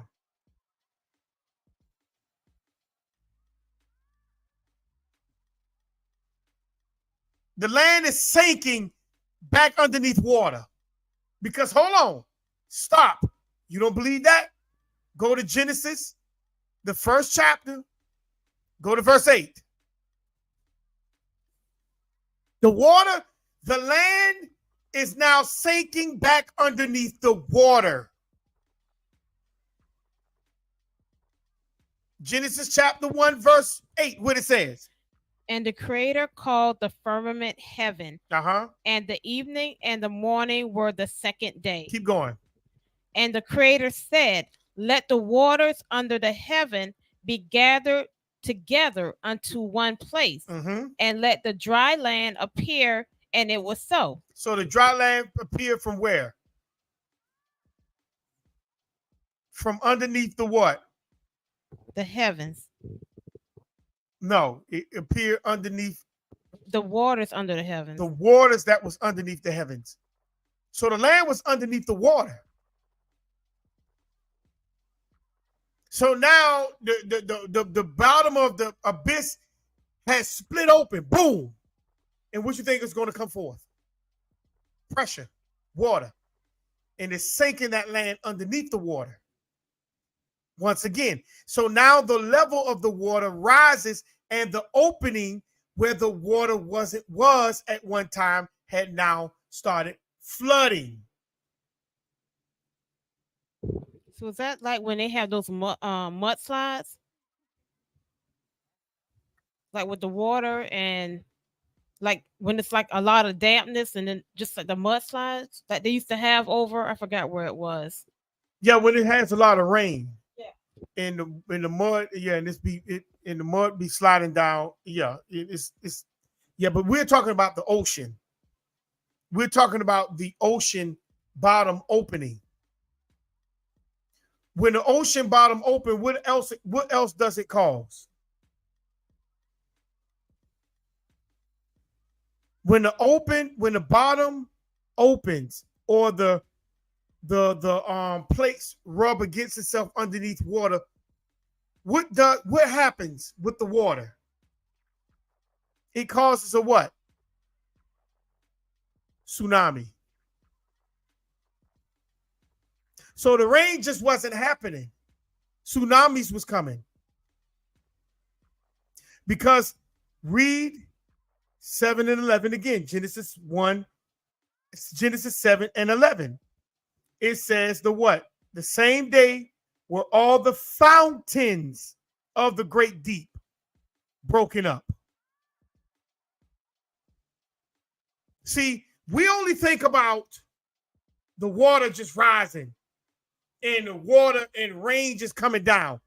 But what happens when the fountain breaks up from the bottom?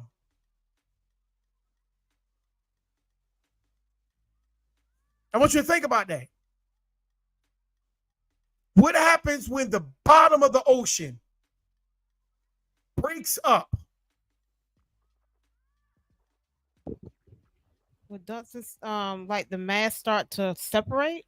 Yes, break apart. Well, the land is not going to break apart. That wherever the land opens, that part sinks. Well, that's almost like if a person is in, like when they have those submarines, they can go down, but they can't go too far because if not, that pressure will destroy it. Correct. The land decreased. The water increased. That's what happened on the day of the flood. But we don't think about the bottom of the abyss opening.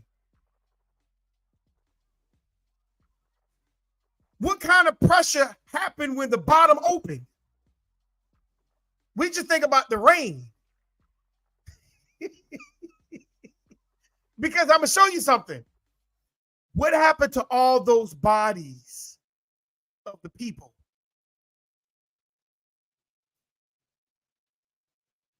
After the flood and the water went down, were they just bodies laying all over the place? What happened to the bodies? They sunk. Where did they go? Would you consider that the abyss? Okay, let's put it in this position. Let's put it in this perspective. Once when a body is lifeless, if nothing is holding it down, it's going to what? It's going to sink. No, it's not. No, I'm sorry. It's going to float. It's going to float. So when a body float, after everything was over, why was there no bodies around that Noah and his 3 sons seen?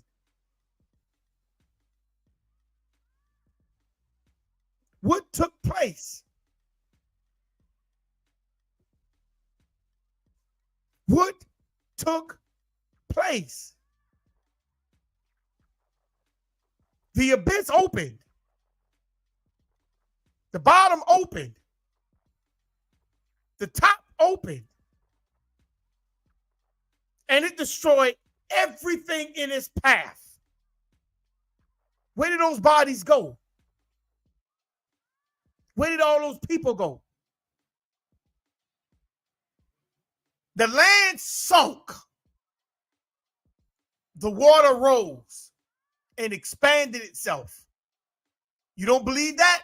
Look up South America in Antarctica. There's a bridge that connects South America to Antarctica. But if you look at the map, you don't see the bridge. Why? Because the bridge sits underneath the water.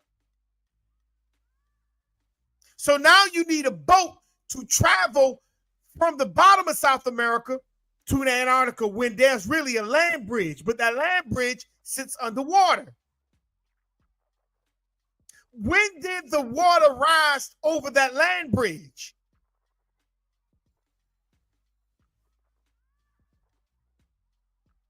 The deep broken up. That's the bottom. It split it. It opened.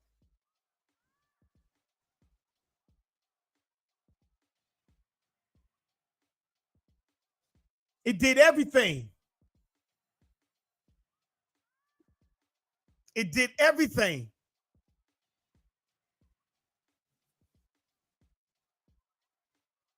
That we don't think about.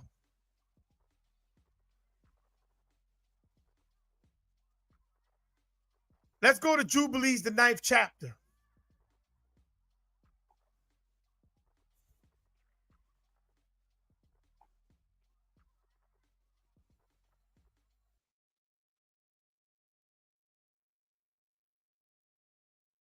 Just want to put something on your plate. You know, a lot of people say, "Oh, with that, the Bible don't say that." The Bible don't say the people, but the Bible says that. I'm gonna read it for you instead of me trying to quote it. I'm gonna read it for you. Just give me a minute. Jubilees, the 9th chapter, verse 1.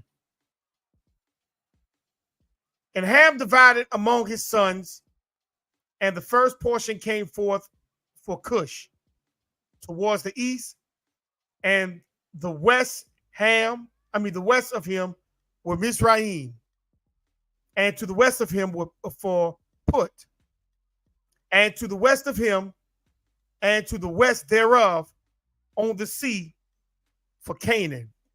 Now, here's Ham's children. But let me get that where it says that everybody, that only people who survived was Noah and his 3 sons.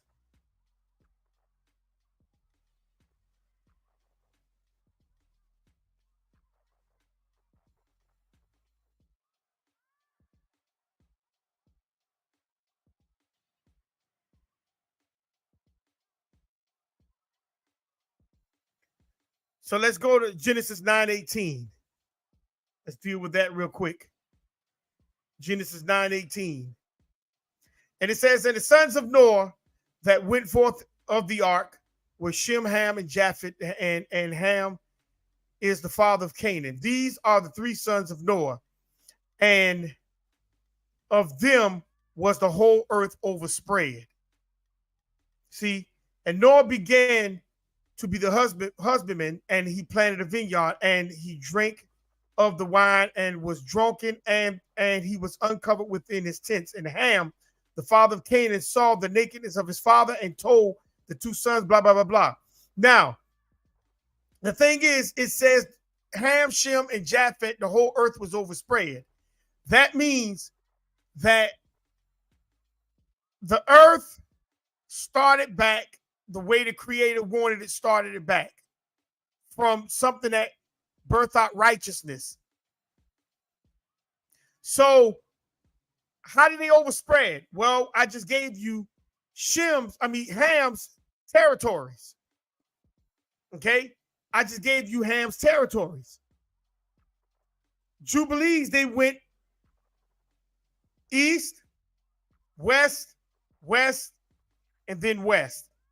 3 of Ham's sons went west, and 1 of Ham's sons went east. Okay?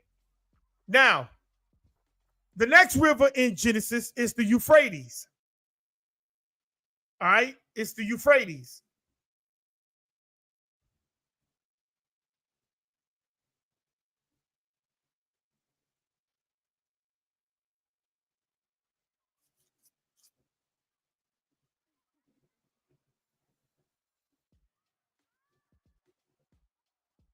And it says, and verse 14, Genesis 2:14, and it says, and the name of the third is the Hiddekel. That is which it goes towards the east of Assyria, and the fourth river is the Euphrates. Now, the Hiddekel is the Nile, then you have the Euphrates. Now, what is the great river of the Americas? It's two rivers of the Americas that is great. That's the Amazon. That's the Amazon.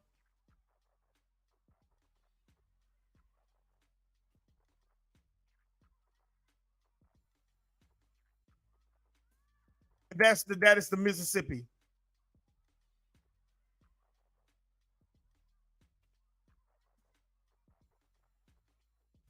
Those are the two greatest rivers in the Americas, the Amazon and the Mississippi River. All right. The Mississippi River is called Mizraim, or the Mississippi, Mizzizippi, Mississippi, Mizraim. That is the river that's named after the son of Ham, Mizraim, or Mississippi. All right. And the Mississippi River is drying up. Okay. The Mississippi River is drying up. All right. Now, the Euphrates over there is connected to another river, the Tigris River, which both are what? Counterfeit bodies of water. Why is it counterfeit? Because those bodies of water, if you watch it, they run into each other. The Tigris runs to the east of what they call Assyria, the Tigris. But the Nile runs south. And that's the reason why that over there does not fit the Euphrates. The real Euphrates is the Mississippi. And the Nile is the Amazon. I mean, not the Amazon, it's the Arizona. Okay? Now, the Mississippi, you can see that in Isaiah 11:15, where the Creator had broken off into 7 streams. And that's why the Arizona is actually the Nile, and the Mississippi is actually the Euphrates. But we're going to touch that in a second. But here's the thing. The word Amazon, A-M-E.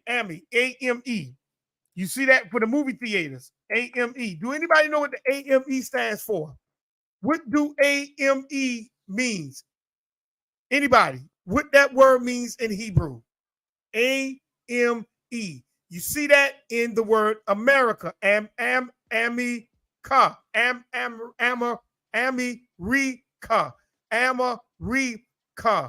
What do the word AME stand for? A-M-E. America.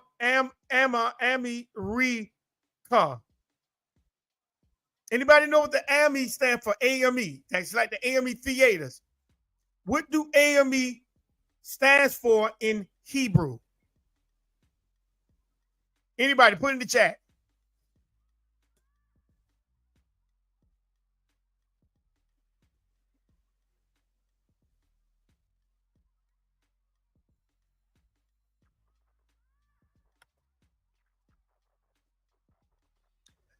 Can I get water? What do AME stand for? A-M-E.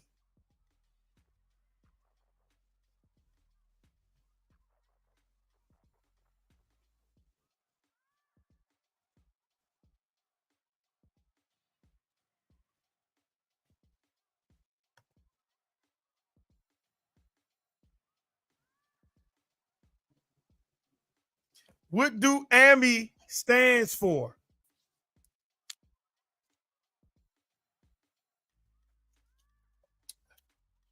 In Hebrew.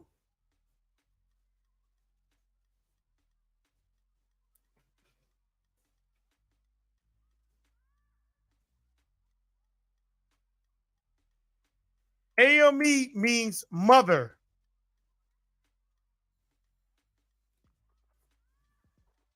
It means mother.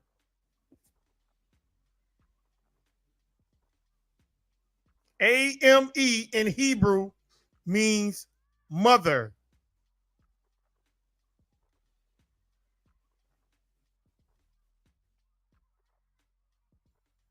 Anybody know what the Ka means? C-A. Ka. What do the word Ka mean? C-A.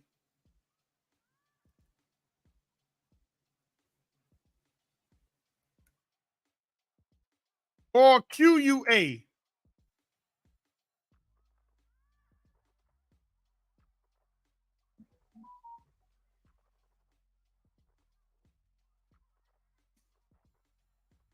Q-U-A or C-A means land. So A-M-E means mother and Kwa or Ka means land.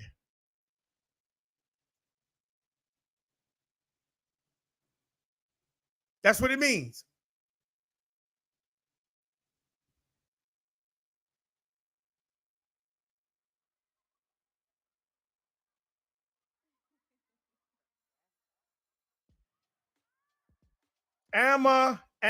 Amarika or Amarikan or Amaridians. Khan means priesthood. K-H-A-N, priest. Ka or Kwa means land. Q-U-A or C-A. How do I know this? Well, let's go to, give me a minute, let me pull it up.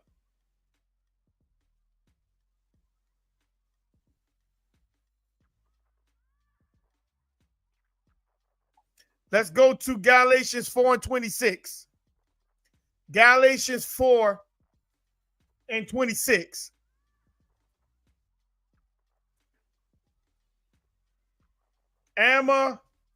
Ami Ka. Ami Ri Ka.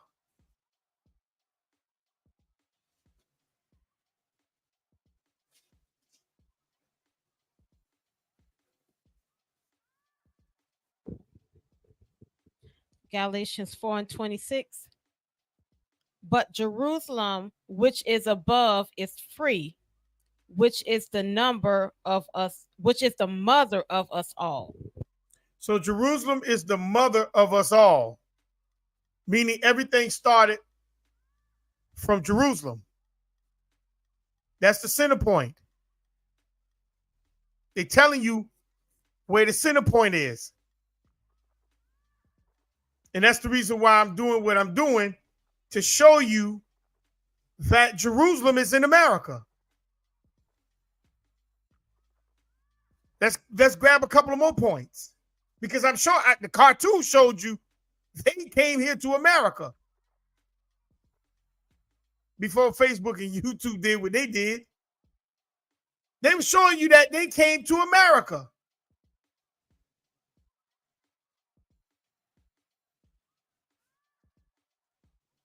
Okay? The Red Sea. The Red Sea over there is called the Sea of Arabica, which translates to what? The Arabia Gulf. The Sea of Arabica.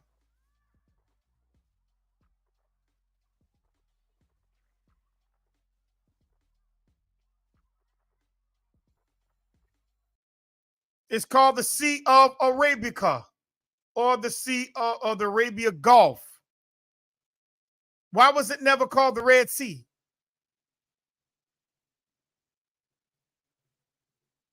Why was it never called the Red Sea?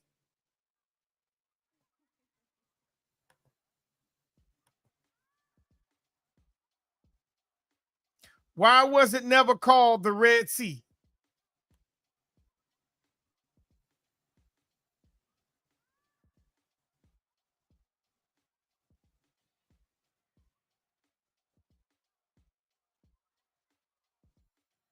That's my question. The Sea of Arabicus.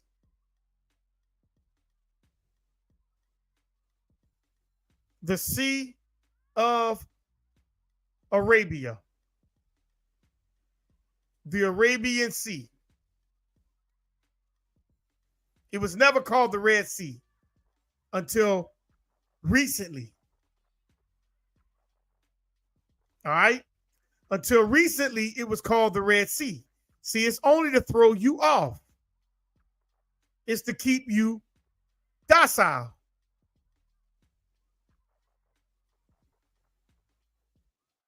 This is what they do. Their job is to keep you docile. Why was it never called the Red Sea?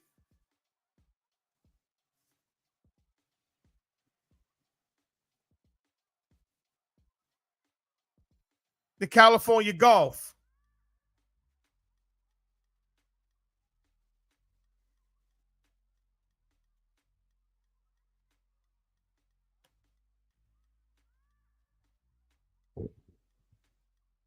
Yeah.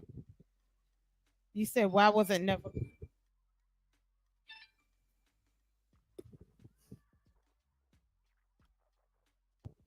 You said why was it never called the Red Sea? Right. It says yes, the Red Sea was originally called the Arabian Gulf by ancient and early medieval writers, including Strabo. It says the name was changed after 70 Jewish scholars translated the Old Testament into Greek, rendering the Hebrew term Sea of Reeds as Red Sea. So Jewish people changed that over there to the Red Sea. Jewish people changed that to the Red Sea. But here's the California Gulf. Picture the California Gulf.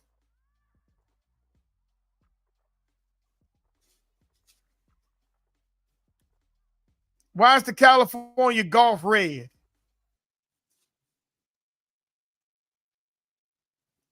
Why? You can see the redness right there. Why is the California Gulf red? Do the Sea of Arabia turn red?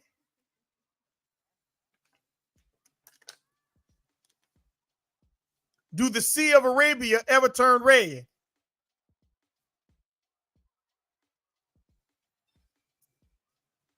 Let's go to the next one.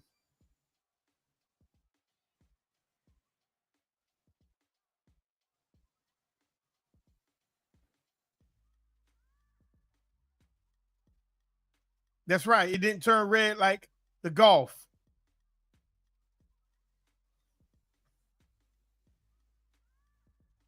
Sea of Arabia.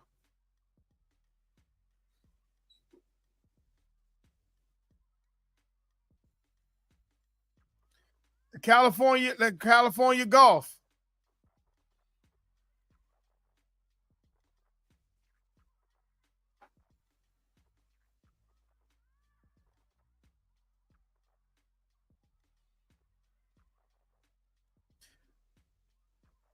Let me pull up another one.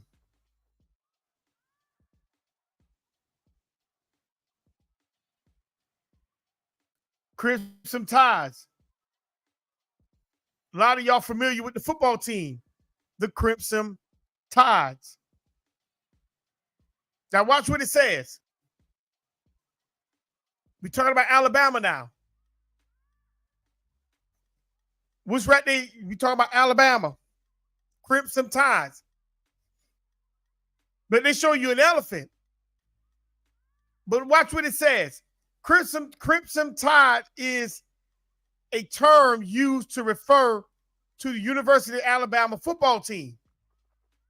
The term was first used by Hugh Roberts, sports editor for the Birmingham Age Herald, to describe Alabama's surprising performance doing a rain-soaked 6-6 tie with heavily favored Auburn in 1907. The term is not related to the phenomenon of discoloration of sea surface known as red tide. Crimson Tide is also a trademark name for the University of Alabama. See, notice what they try to do. They try to do what? They try to distance that name from the phenomenon of the sea surface discoloration. You see, they have to do stuff to eclipse. See, that's why I keep trying to tell y'all about Jesus Christ. Jesus Christ eclipse. He gets in front. And that's what they do with the information. They gets in front of you with the information. And then they try to tell you, oh, see, nah, it's not, it's none of that. It's none of that. It's none of that. See, they always got to try to throw you off from what really is being shown to you. They don't want you to pick up the information. They don't want you to pick the information up. They don't. Sister Toya say,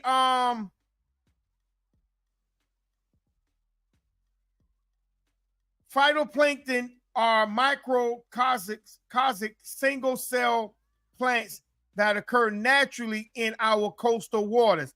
They cause the redness. And that is true. And that is true. So why did they take the name red from over here and placed it over there? When over there, nothing happens to that water. Nothing. They want you to believe what they tell you. Because they flipped their story onto you and they took your story. And now they're living your story. And now you got to prove this is you. When they just could say, this is them.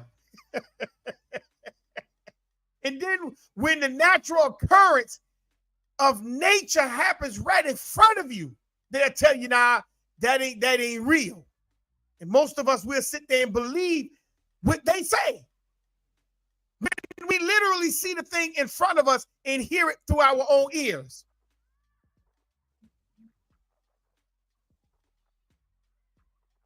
This is the issue.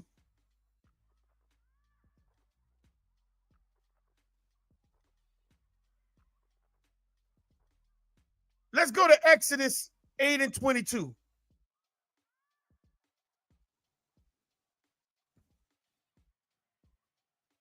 Let's go to Exodus 8 and 22. See, they always got to get you to believe what they tell you.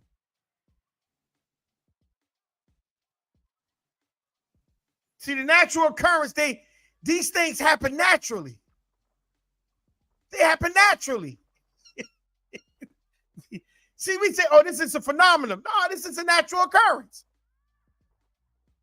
Sister Latoya says scientists are concerned, however, that there has been an increase.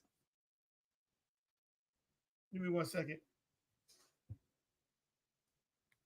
There has been an increase in the number of blooms that occur each year.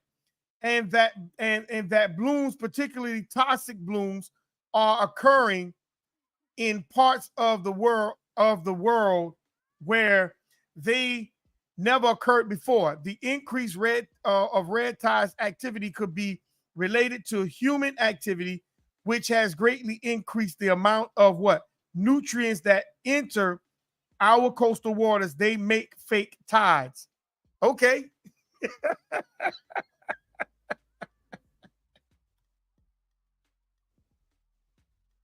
And this is the thing. What she's telling you is, see, they know what's really taking place. They know what's really taking place. Because if the water's turning red naturally, we getting somewhere. We about to get there. Let's go. Exodus, the 8th chapter, verse 22. And it says, and I will serve, and I will And I will sever in that day the land of Goshen, in which my people dwell, that no swarms of flies shall be there, to the end thou mayest know that I am the Lord in the midst of the earth. So my question is this right here. Is the land of Goshen, is that the Nile Delta in northern Egypt? Is the land of Goshen the Nile Delta? Is the land of Goshen the Nile Delta when Israel went into Egypt and they had that beautiful land? The Pharaoh gave them the beautiful, the best part of Egypt. Is that the Nile Delta? Because they say the Nile Delta is the richest place that's in Africa, the most perfect place in Africa. Was that where the Israelites were? When Jacob and his sons, when his sons went back and got Jacob, did they go to the Nile Delta? Did they go to the Nile Delta?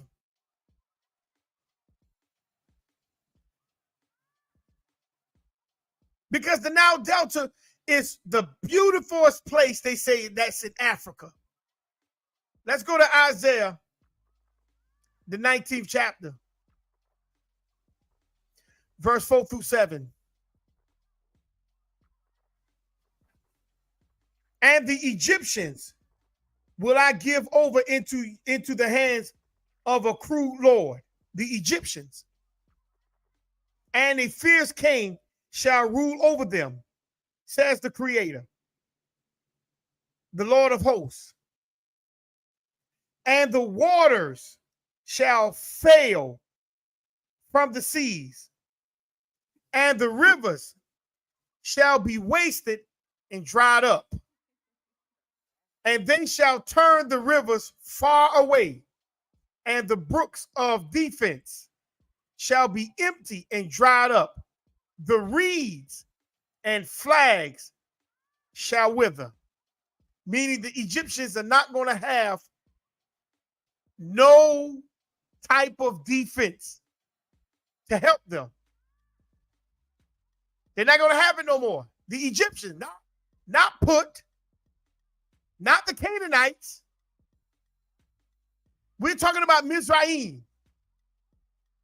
who they mistakenly call the Egyptians.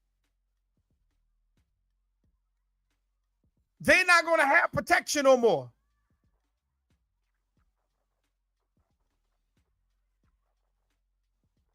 Their kingdom is going to wither. Can we find Mizraim kingdom today?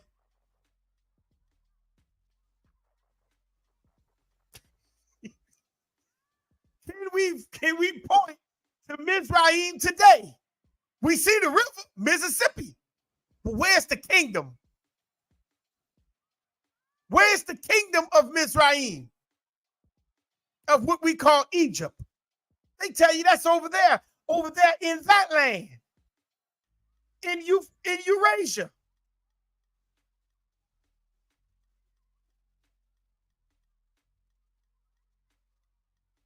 Let me show you where Egypt is. Let me show you where Egypt was ruling.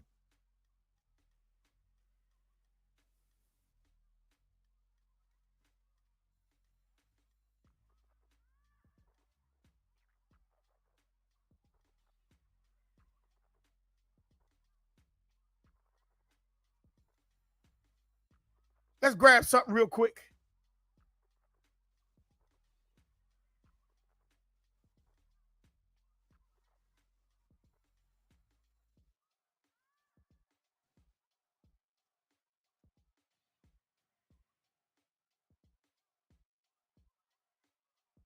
Philadelphia.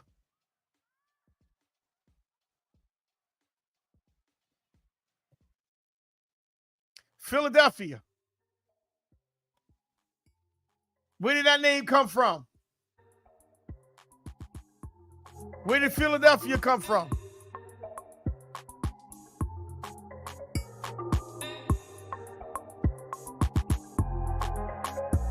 Let's read it.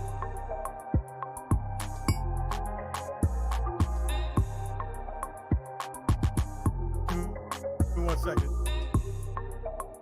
Philadelphia.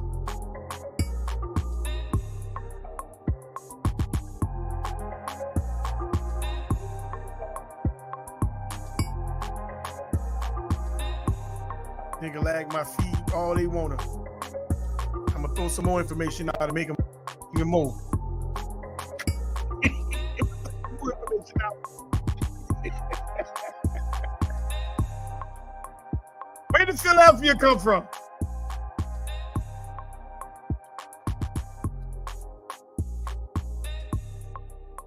Let's see where Philadelphia come from.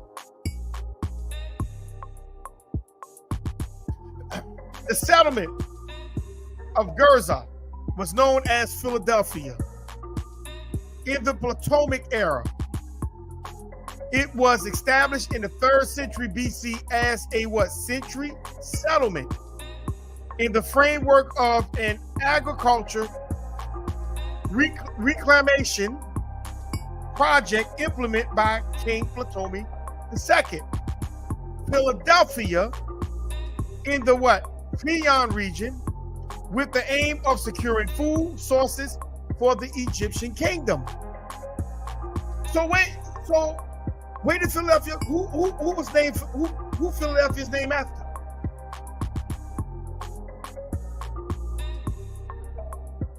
Who's Philadelphia's name after?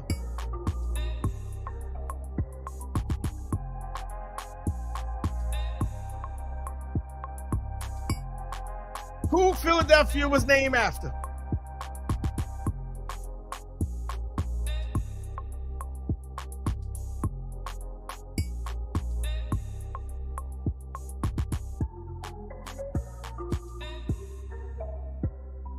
Philadelphia was named after Ptolemy. So is that telling me Egypt is in America?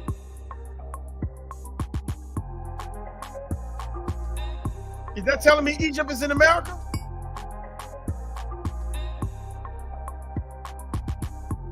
Or they just named a state after a Greek king? Which one?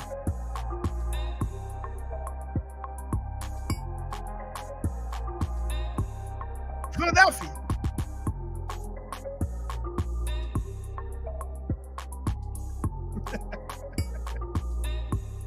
Philadelphia.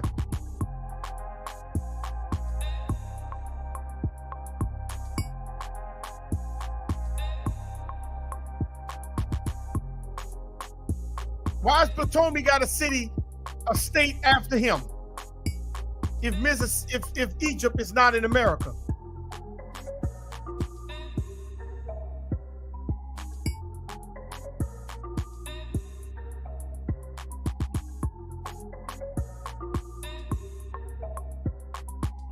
I'm listening.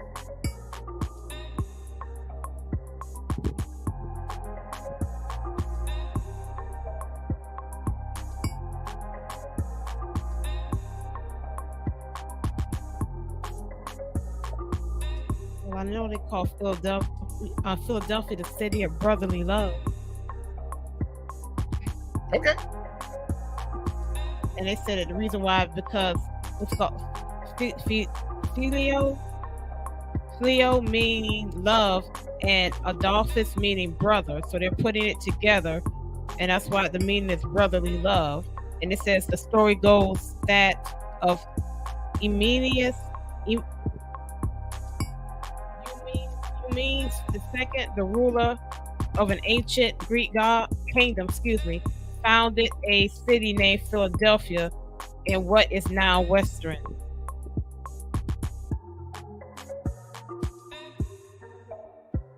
Does that answer your question? No.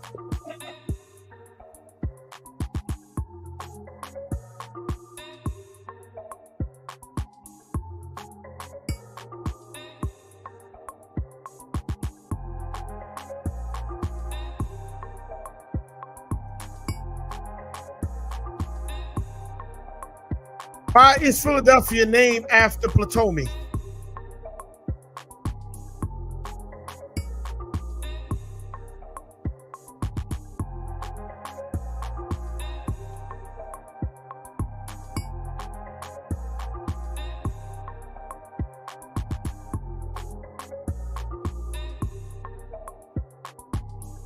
Why is Philadelphia named after Ptolemy II?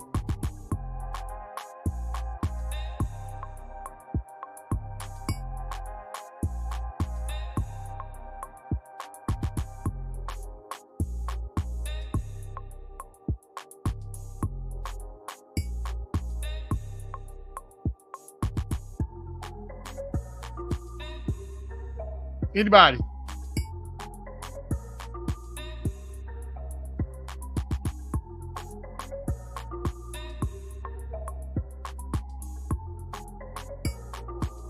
Let me share my screen.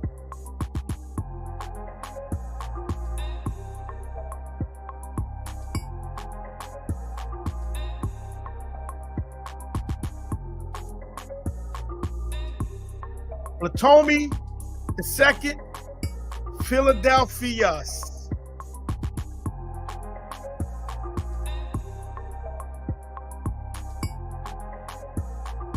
It says Ptolemy II, Philadelphus, born 308, died 246.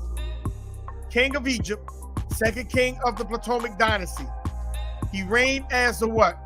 Co-ruler with his father, Ptolemy I. Suitor then purged his family of rivals, including his first wife, and married his sister. Whatever it is, the second. So he married his sister. That's who Philadelphia's named after. Ptolemy Philadelphus. This is a Greek guy. Was the Greeks ever in America? Yes or no? Was the Greeks in America?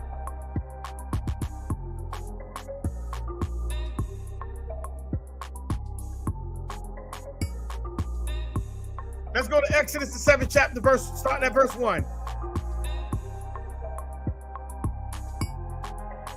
Did any of this stuff take place in America?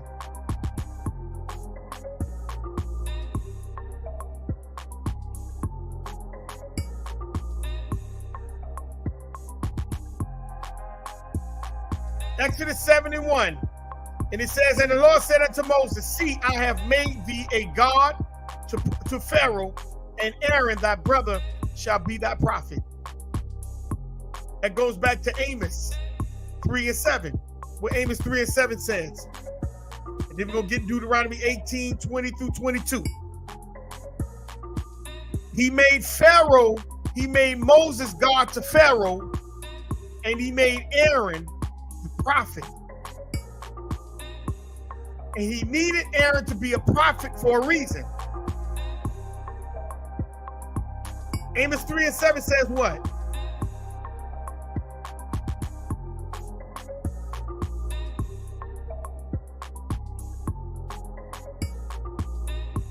Amos 3:7 says, surely the Lord God will do nothing, but he revealeth his secret unto his servants, the prophets.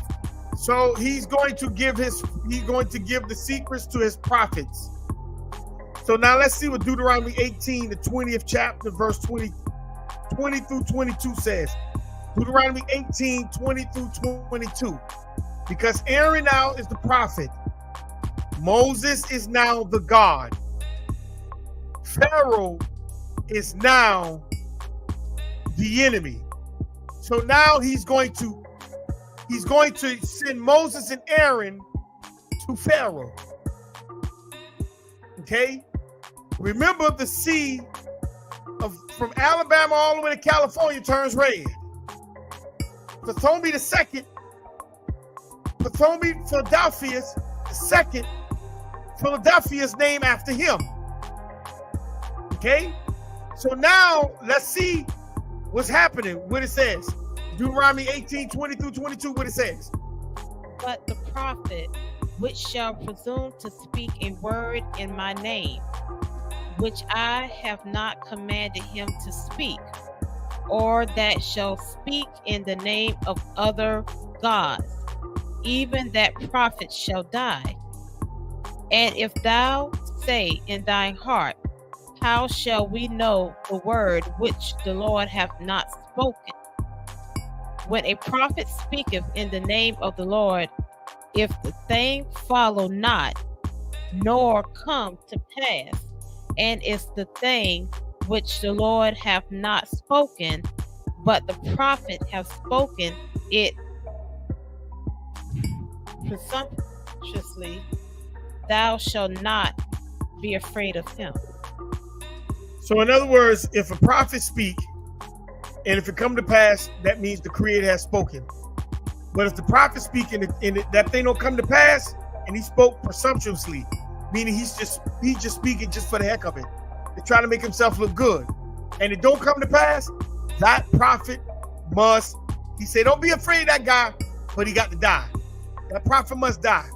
So now let's go back to Exodus the 7th chapter, because we can see that he made Moses God, and he made Aaron the prophet. Verse 2 says what? Thou shalt speak all that I command thee. Now notice what he said. Thou shalt speak all that I command thee, and Aaron thy brother shall speak unto Pharaoh. You see the order? The Creator gonna speak to Moses, and Moses gonna speak to who? Aaron. And Aaron gonna speak to who? Pharaoh. Moses ain't speaking to Pharaoh. That's Aaron's job. That he sent the children of Israel out of his land. So he's saying, look, these people, Aaron need to tell Moses, Aaron need to tell Pharaoh that, but you need to tell Aaron what I tell you. Verse 3 says what? And I will harden Pharaoh's heart and multiply my signs and my wonders in the land of Egypt. You see that? He's going to multiply his signs and wonders in Egypt. Not outside of Egypt, but in Egypt.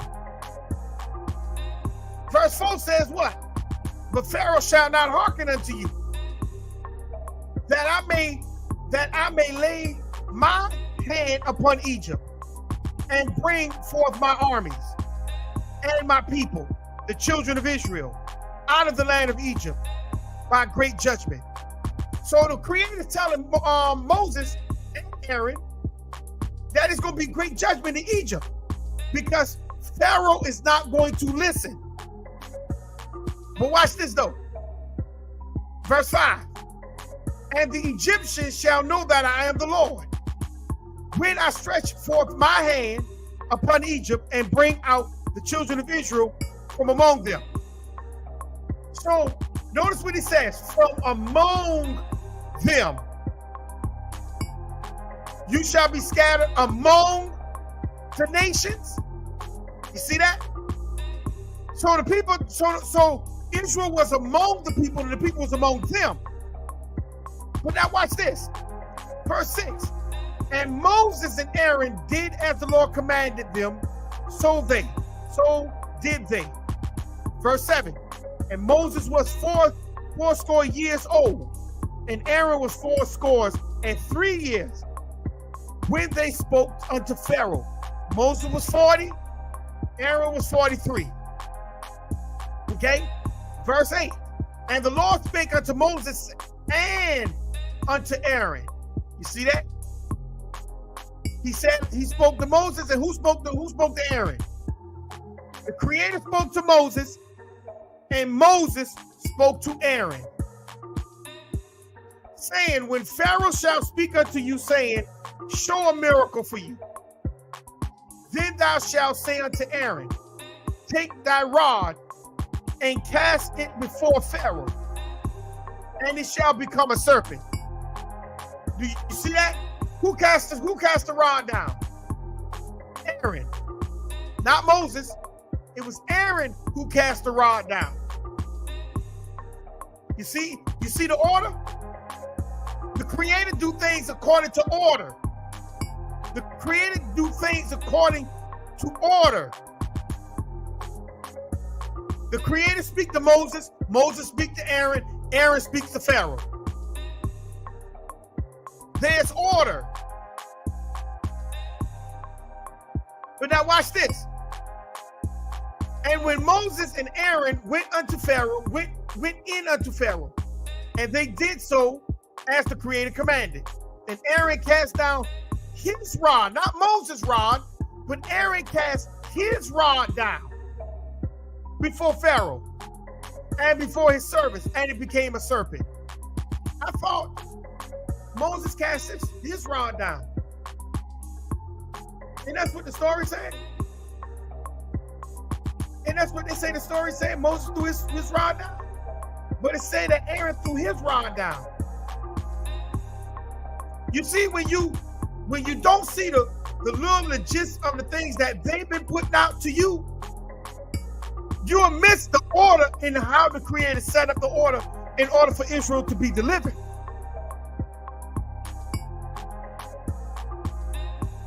See, everybody thought, a lot of people thought, who I knew, Moses threw the staff down. But it was Aaron who threw the staff down. But let's keep going. Then Pharaoh also called the wise men and the sorcerers, now the magicians of Egypt.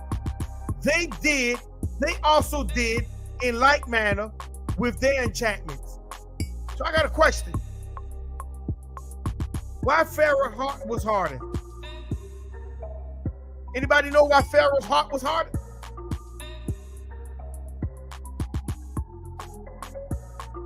Why was Pharaoh's heart hardened? The reason why his heart was hardened is because he had people to do the same thing. That's the same thing like if you have people who got money and you was facing financial difficulties, why would you be afraid? All I got to do is pick up the phone and call, hey, I got a financial problem. And them people just drop money right on you. Why would you be afraid of a financial difficulty that's coming ahead of you when you know you got somebody or you got some people that can help you financially? That's why Pharaoh hardened his heart. Because verse 11 says, and Pharaoh called the wise men and the sorcerers, now the magicians of Egypt, they also did in like manner with their enchantments. So what Aaron was doing really wasn't no big deal. There was no big deal, family. That's why when you tell them that you're in India, there's no big deal because they're going to point right there to the reservations. That's why when you tell them that you're the Israelites, they're going to point right over in the Middle East to the Israelis. That's why when you tell them that you're indigenous, they're going to point down to the Latinos and the Mexicans. See, they got this whole thing covered. Then now you saying you indigenous, they got the back African people saying what? Now you African. They cover the bases. Ways that you can't get out. So why would they be afraid saying that you saying you an Israelite or you indigenous? Why would they be afraid? They just get people to laugh at you. Just joke around here, know he ain't African, but he trying to take somebody, what? Identity. You can show the proof don't mean nothing. Because they already got everything in place. The same thing with Pharaoh. He already had sorcerers and magicians. So what Pharaoh, what Aaron was doing really didn't mean anything. Verse 12, for they cast down every man his rod, and they became serpents, but Aaron's rod swallowed up their rods. Watch this. 13, and he hardened Pharaoh's heart, that he hearkened not unto them, as the Lord had said. 14, and the Lord said unto Moses, Pharaoh's heart is hardened. He refused to let the people go. You know why? Because what you got going on, I could do it better. What you got going on, I could do it better. He allowed people to hang around you because why? It'll make you feel comfortable. I show you a while of money, they're going to have some people open up a briefcase with money. You see how that goes? So I'm not afraid of your wand because I got a case full of it. You pull a gun, I got people behind me that got cannons. What your gun gonna do? You see how that go? That's what makes your heart even more harder. Because you got people that you know can do things more greater than what you're doing. But you got to remember, it was just Moses and Aaron. Pharaoh had an army. Pharaoh had people that was magicians and sorcerers that knew how to play magic. What is he afraid of? All he can do is arrest them. Verse 15. Get thee unto Pharaoh in the morning. Lo, he goeth out unto the water, and thou shalt stand by the river bank. Against he come, and the rod which was turned to a serpent, shalt thou take it in thy hand. 16.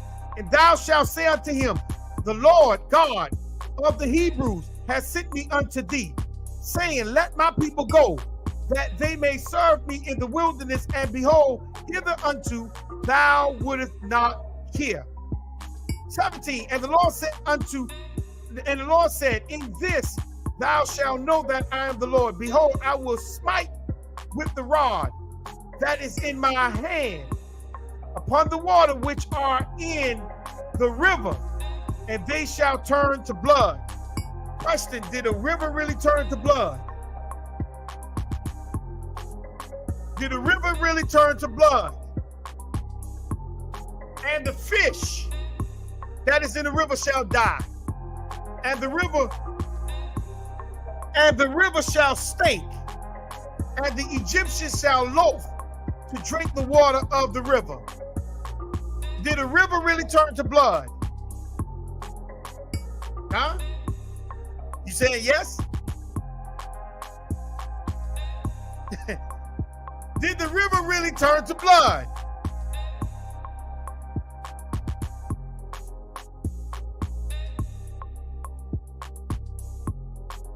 Did the river really turn to blood?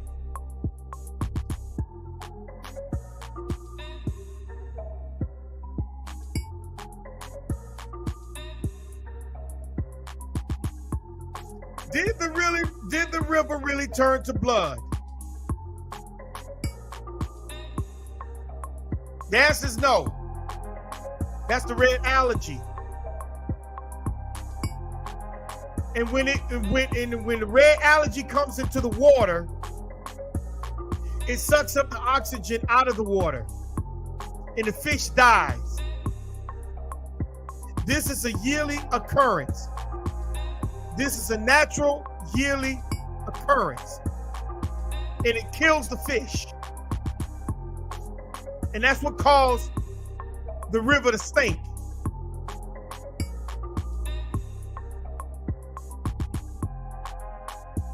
That's what caused the river to stink.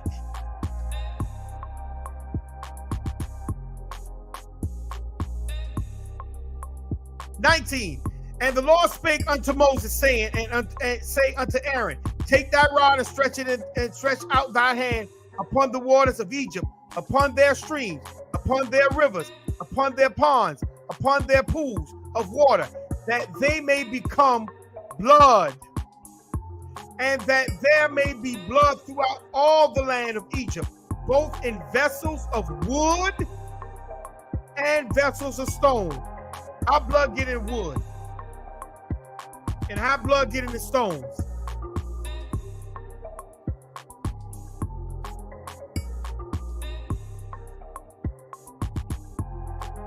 How did the blood get in the wood and stones?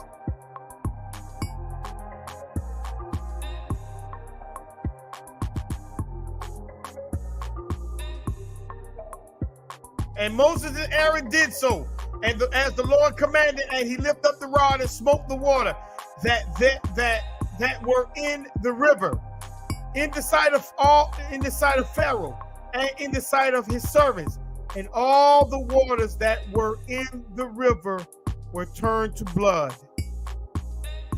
Was that real blood? And where did the blood come from?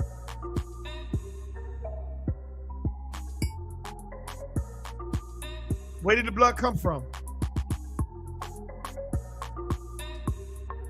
Or did the water just turn to red because of the allergy? Because the water, when the allergies appeared in that water become tainted. It's poison. Those algae kill everything. It's a natural occurrence.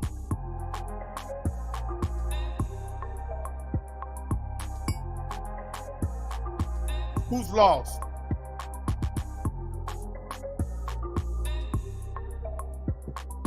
So they're called bloody, like said, the blood coming from the tree. So that's called the bloody trees. Yes, where the trees get blood from. Well, it says like in Ezra 5:5, blood shall drip from the wood, but the blood oozing from the bark of a tree, it said it appears time and time again. That's a natural occurrence. So is that real blood?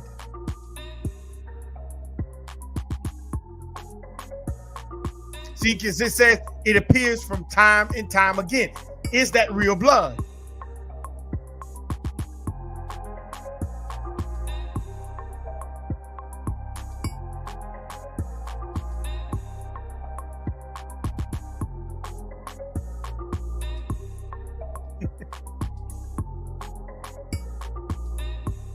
Is that real blood?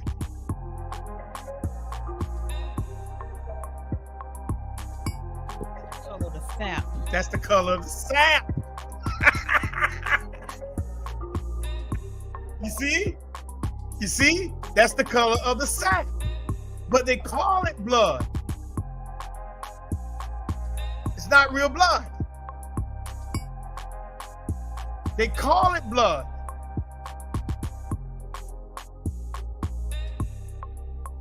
You see what I'm saying? It's a natural occurrence. And the redness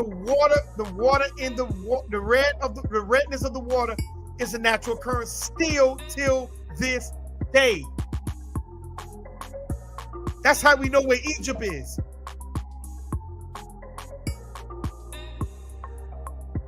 That's how we know where Egypt is.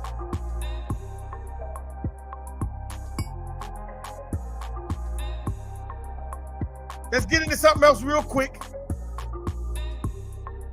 We still on Egypt, New Orleans, and the domestic slave trade. Because of its location on the Mississippi River, near the Gulf of Mexico, New Orleans became a central hub of the slave trade in the Lower South. New Orleans. Slave trade forced enslaved people aboard ships in the Eastern River, cities, and the Atlantic Ocean, ports, and shipped them to New Orleans. Now I want y'all to remember this. New Orleans was a big slave port. Just like Louisiana Purchase. Was significant. The Louisiana Purchase significant signified the United States acquisition of what? Imperial rights to the land that was still largely occupied by what? The indigenous American peoples. And it began a treaty process with those people that lasted over what? 150 years. So what's taking place? Slavery. Occupation. Where's it at? Where's Louisiana? Is that East Coast, Midwest, or West? That's Midwest. So slaves that went on ships that came from Cuba to Galveston, Texas, from Florida to Mexico, then relocated to Oklahoma. All these areas are still Egypt. That's your Deuteronomy 28:68. So according to scriptures, Egypt and Assyria will be our final captivity.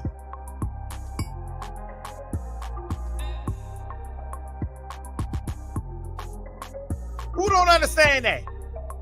That's Isaiah 11:11. Pull that real quick.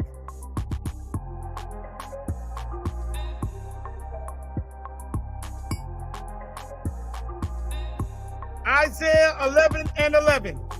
Egypt and Assyria will be our final captivity. That's where we'll be at.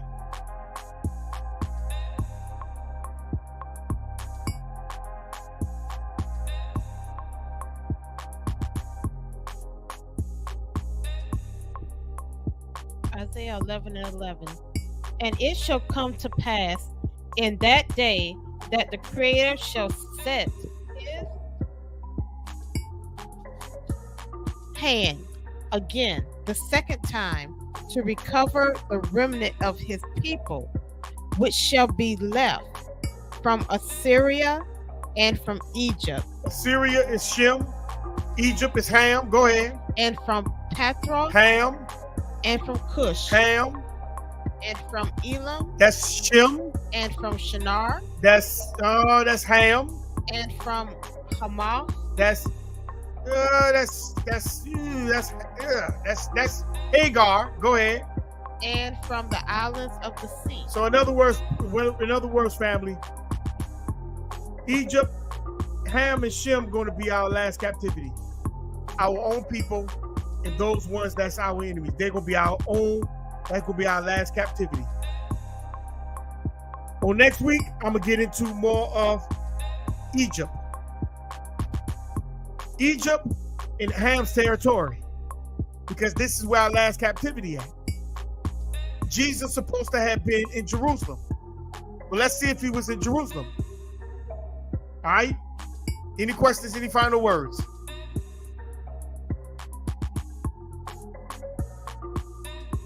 Pathro is a part of Egypt in the south. That will be Mexico. Cush will be South America. That's the Gihon. That's where the Gihon River split and became the Southern Atlantic Ocean and became the borders of West Africa from Ghana and to the New Guinea. Cush is also in the land of Hiviah, which is what? California. That's Cush. Cush is also Cush Indians was the ones that took the civilization to Africa in South America. So Cush, so you got Cush on both sides of the fence. Pathro is the Egypt in the south. That would be Mexico. Cush is South America. So we got to know where Egypt is. We got to know where these places are, because this is where our last captivity is going to be. So a lot of the Israelites are in the Midwest, which is Egypt, which is Pathro. Where's Egypt? Egypt is what? Texas, Louisiana, Oklahoma, all the way up to Illinois. Where's Babylon? Where's Assyria? From the southeast all the way over and go up to Washington, go up all the way to Baltimore, cut over from underneath the Great Lakes all the way over to Seattle, Washington.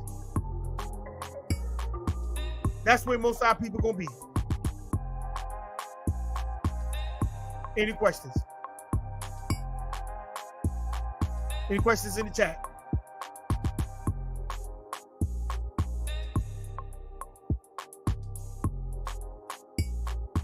That's why you got a lot of our people in the South.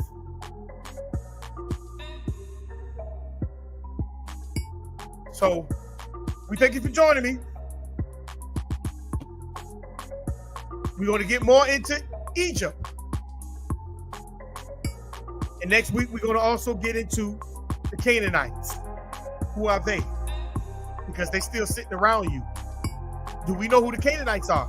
We're going to deal with the Egyptians, the Canaanites, and we're going to go back more into Elam territory. We're going to get back into Shem, the Mexican. We're going to get into a little bit of Mexico, Hades. We're going to get a little bit into some of these things now. And then we're going to jump back into Matthew. So we thank you for joining me. This is Maury Yacob and ITFTR Network.